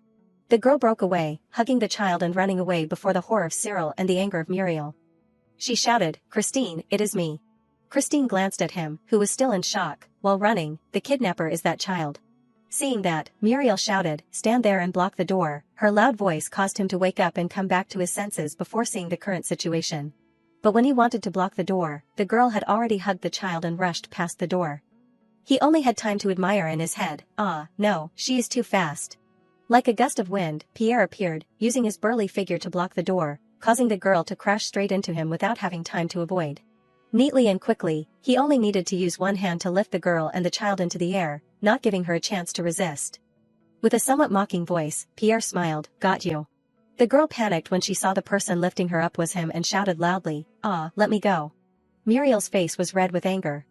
She was panting and speaking loudly, Christine de Neustria, do you know what you have done? The nannies were very worried when the child disappeared. Even so, the girl stubbornly frowned and refused to give in. Cyril looked worriedly at the tiny child crying softly in his arms. He pursed his lips and murmured to himself, this child is the heir. So the kidnapper is the child's older sister. While he was still thinking, the situation became a bit chaotic. Christine, even while being lifted up, was still trying to reach out and argue. I am just trying to bring my sibling to mother. Muriel was helpless in the face of the girl's stubbornness. She brushed her hair and her voice was no longer harsh, bring her to mother, Christine, do you know how rude that sounds? At this time everything seemed to be silent, only Muriel's voice still hesitant, your mother, the Countess of Neustria, has already passed away. Hearing those words, Cyril opened his blue eyes wide in shock, stunned and unable to speak. Christine's face still retained its angry expression, but it seemed that those words had somehow frozen time, causing the girl to be still for a moment. In the next second, the girl forcefully bit Pierre's hand, causing him to jolt back in pain and successfully break the silence just now. Christine also successfully escaped from his hand, putting her tiny feet on the ground. Then the girl turned and quickly ran away. Pierre was about to chase after her, but Muriel stopped him, don't chase after her. She probably thinks her sibling must miss her mother's arms. She will probably cry her eyes out in the basement of the church, where the countess's coffin is placed. And then come back after eating dinner with the kitchen staff. She gently explained to the two of them. From the figure behind, the girl looked really lonely. Her voice was still even, you see, Christine is mourning in her own way. Pierre tilted his face slightly and asked, did the Countess of Neustria pass away recently? Under the curious eyes of the two, Muriel replied, she became weaker and weaker after giving birth to that child, and then. While Lady Eva and I came to Neustria, she already. Hearing this, Cyril lowered his head and looked at the child in his arms with sympathetic eyes. Suddenly, he seemed to remember something, Lady Evangeline is from Neustria. That is right.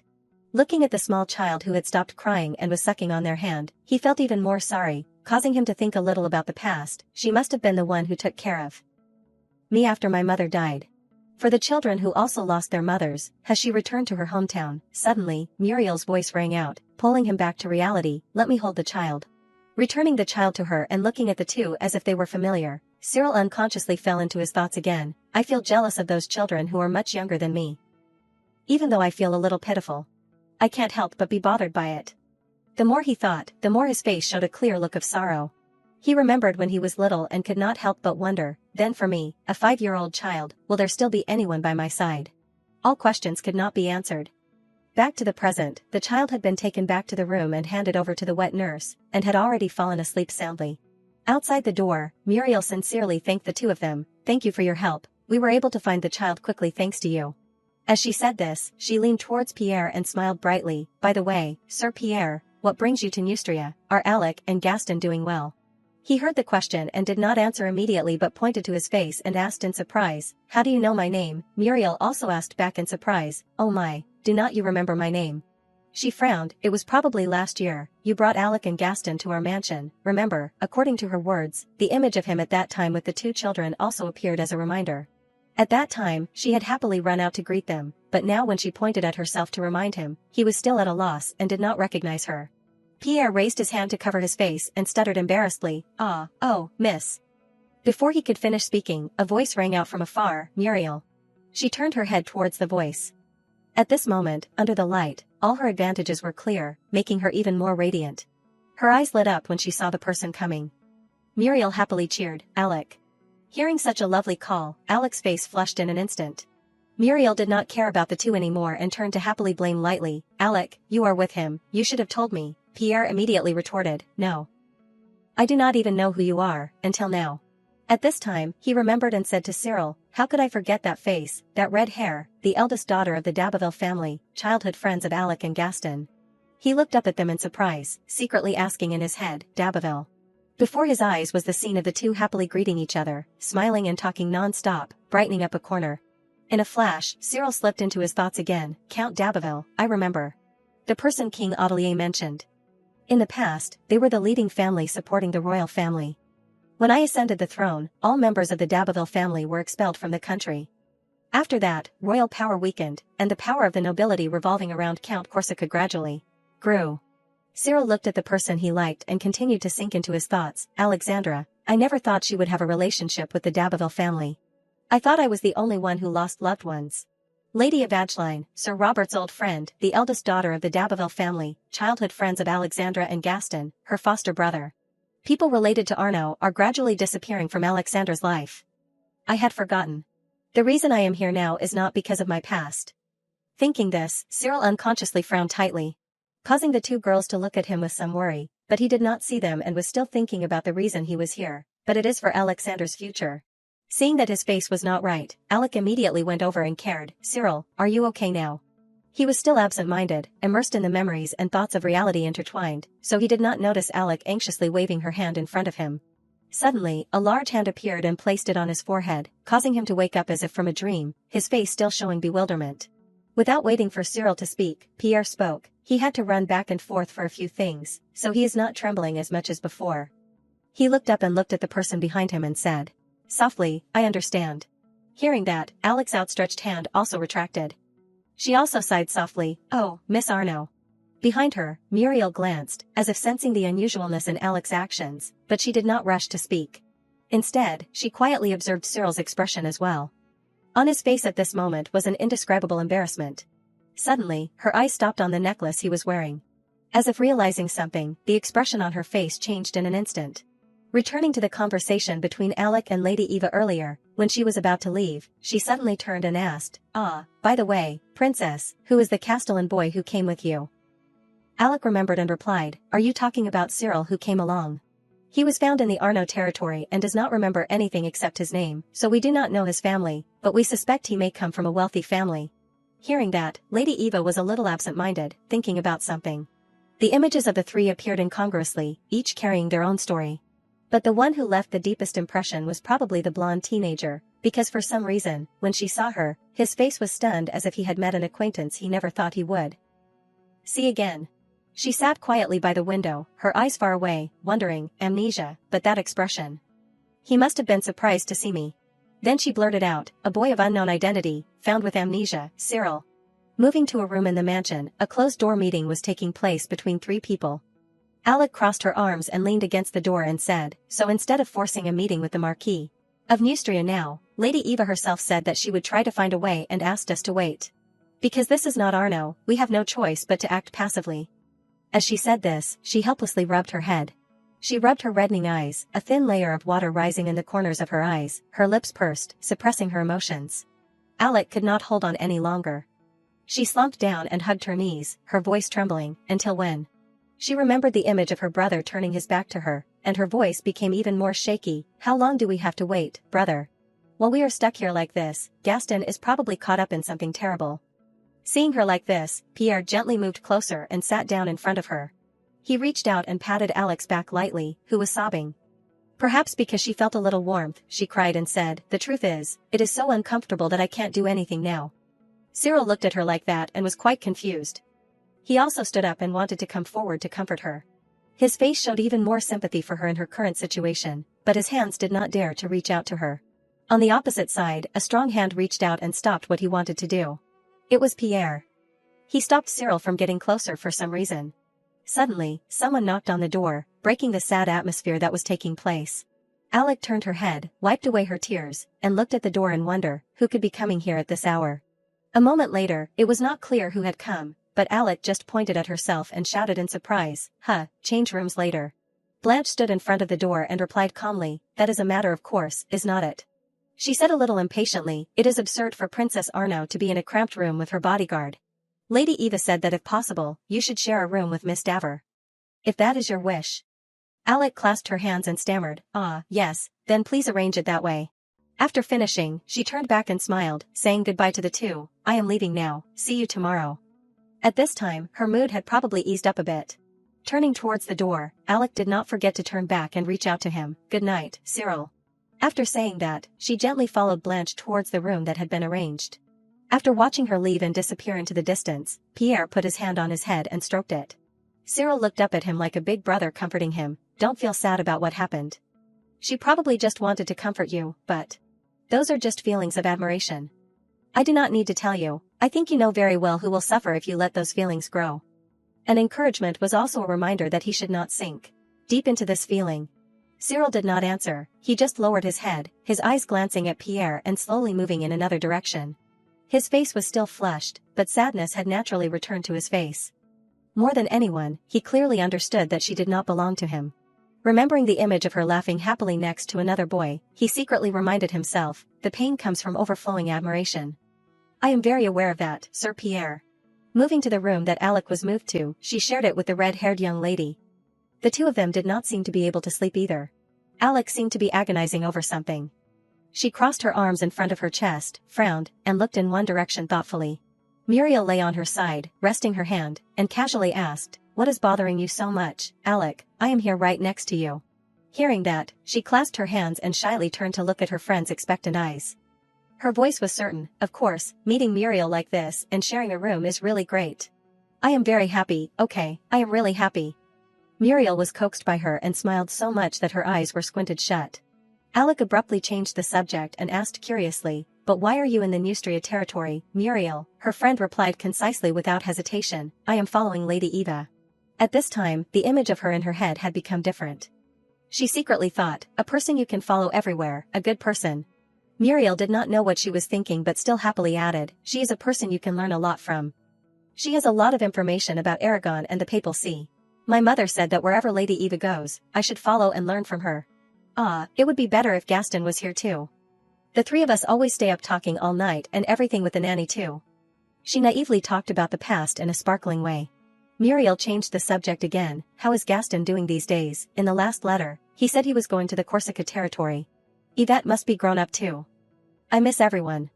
She smiled innocently and talked without seeing Alec, who was frozen and sitting there blankly. She quietly took a breath, her face and eyes showing a sadness that could not be expressed in words. Before the joy of meeting again and the sparkling eyes of her friend made her hesitate in her heart, should I tell Muriel about Gaston? Alec also remembered the days when she was little and became even more confused. Gaston may be involved in something terrible, but I can't do anything at all. If I tell him. While she was still hesitating, Muriel moved closer as if pressing her for an answer. "But by the way, what is with that guy?" "That guy, is he wearing your necklace?" Alec was cornered by her question, causing her cheeks to turn red and her eyes to widen in surprise. Remembering that, Muriel's eyes flickered, and her expression changed slightly. Among a crowd of friends, she saw a familiar object of her friend on someone else, and it was a strange boy. Unmistakable. Remembering this, she unconsciously raised her voice. The black pearl that my mother gave to the princess when you were born, the necklace is made from it, right? As if hitting the nail on the head, Alex straightened up and said loudly, that is right, Muriel, you also think it looks like my necklace, right? This is what happened. Then the two, as if sitting on the same horse, were traveling on a road paved with explanations of what had happened from Alex's point of view. A moment later, Muriel sighed as if feeling emotional. So Cyril saved Vincent and also saved you when you two fell down the well. That is great, she also unhesitatingly affirmed. That is right. You know, on the way here, I had to share a horse with Cyril. Alec was somewhat embarrassed to mention this. Remembering the time the two rode together, she blamed herself again. I was too focused on having to get to Neustria quickly, and did not think anything when I let him ride behind me. Thinking about the moment Alec took Cyril's hand and put it around her waist, what did she and he think at that time? She was carefree, but he was embarrassed to the point of blushing. Thinking about it now, she said, until then, I just thought he was like my younger brother. Like Gaston, so I did not think about it. He also obediently put his arms around her waist throughout the journey, sometimes making her a little uncomfortable. Then, at a section of the river, her expression changed. Remembering and telling the story, but when we had to cross the river, Cyril noticed that I was afraid of water. And he did not hesitate to jump into the water and lead the horse across. It felt very strange.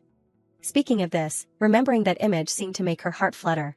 Alex suddenly lowered her head, her eyes drooping slightly, her voice a little sad. Cyril is someone I have to take care of, like a younger brother. Do I, as I am now? Seem too helpless and stupid in his eyes, I do not like that feeling. Realizing the mood of her friend, Muriel reassured, even if Gaston was there, he would also happily jump into the water for you. Do you think you also would not like Gaston to see that side of you? Alec flinched when she heard the question, hesitating. That is. Muriel did not wait and smiled, continuing her words, so you just do not want Cyril to see you like that, right? If you really see him as a younger brother like Gaston, you should feel the same way. Is Cyril really just a younger brother to you? A casual question hit the heart of the story. Alec opened her eyes wide. Time around her seemed to stop. Had she never thought about this question before? Immediately, the image of a handsome blonde-haired, blue-eyed teenager with tan skin and a smile appeared in her head. The gentle smile took her hand and reassured all her worries, unhesitatingly facing her fears together. In that moment, in her eyes, she probably no longer saw him as just a younger brother anymore. The image of Cyril strongly leading the horse and walking through the water with her was as if carved into her mind. Alec's hand squeezed the bedspread below. She must have thought of the answer. Her face flushed red to her ears, and she said hesitantly, it is different. She propped her chin up to relieve her blushing face. What should I do, Muriel? I think I like Cyril. To recap, 3 people had traveled a long way from Arno to Neustria so that Alexandra could be knighted. Meanwhile, they learned that her brother Gaston may be involved in a human trafficking ring. Alexandra's heart became anxious. But the important Marquis of Neustria was absent. And so, we are stuck in Neustria. All 3 of us are helpless in the face of the current situation. In Cyril's mind, when the journey began, he secretly thought that his wish would be quickly fulfilled. Alexandra, she will easily achieve merit and receive the title without any difficulties, and be able to return to Arno immediately. He unconsciously fell into thought again. But, Lady Eva's words, Princess Arno, it would be best if you stopped disguising yourself as a man inside the city walls, completely reversed everything. Alexandra could only unconsciously reply, yes, following her arrangement. She slowly explained, the scene of a disguised lady in Muriel's room does not look good in other people's eyes. I will give you one of my dresses from when I was little. Then, Lady Eva looked up at Alec and smiled, you understand what I mean, right? The 2 of them looked at each other, seemingly understanding the meaning. Suddenly, she spoke, I think I understand why Lady Eva is Sir Robert's friend. Lady Eva is very much like a teacher. I can feel an undeniable authority. Saying this, Alec's expression darkened slightly. Switching to another corner of the mansion, 3 people were sitting with their backs to each other. Pierre said, I heard that she came here after becoming a private tutor for Prince Cyril in the capital. Being a tutor for the royal family must have given her a special aura. Alec did not quite believe it. Where did you hear that? He replied concisely, I asked the people working here. While the 2 were talking, one person was trembling slightly with worry. It was Cyril. He did not participate in their story but just quietly thought, I do not think that has anything to do with the royal family. Alec was still continuing. Your communication skills are admirable. How can you gather information in a strange place that you only arrived at yesterday? Without waiting for Pierre to answer, she turned and called, that is right, Cyril. Hearing his name, he smiled slightly and looked at Alec, but in her eyes, he seemed to be shining. Causing her cheeks to turn red, they looked at each other shyly, not knowing what to say. Alec unconsciously remembered last night's conversation. What should I do, Muriel? I think I like Cyril. This is a big problem. After talking to Muriel last night, her face unconsciously turned red when she thought about this. In her eyes, Cyril looked so cute, but in reality, he was still looking at Alec without understanding. Under the bewildered gaze of the remaining two, Alec clenched her fists, her face red, and stood up abruptly. Without turning her head, she quickly sneaked away, leaving only the words echoing, "Well then, I will do as Lady Eva said and go change." After walking a distance, Alec muttered to herself again, "Maybe it is just my feelings, but he seems uncomfortable. And me, who wants to become his bodyguard, I feel like a broken compass." Under the cold, round moon, the ancient castle stood tall beside the still water. The silent stone towers seemed to be guarding countless secrets of the night. Inside the grand hall, long wooden tables were neatly arranged under the warm, golden candlelight. Murmuring conversations filled the air, and a peaceful meal was quietly taking place. Cyril quietly ate his meal, his movements slow, as if he was not yet accustomed to the atmosphere here. Beside him, Pierre calmly cut his meat, his composure concealing all thoughts in his eyes. He suddenly stopped his movements and looked up at the person who had come to stand in front of him. A voice rang out, "Is your body all right now?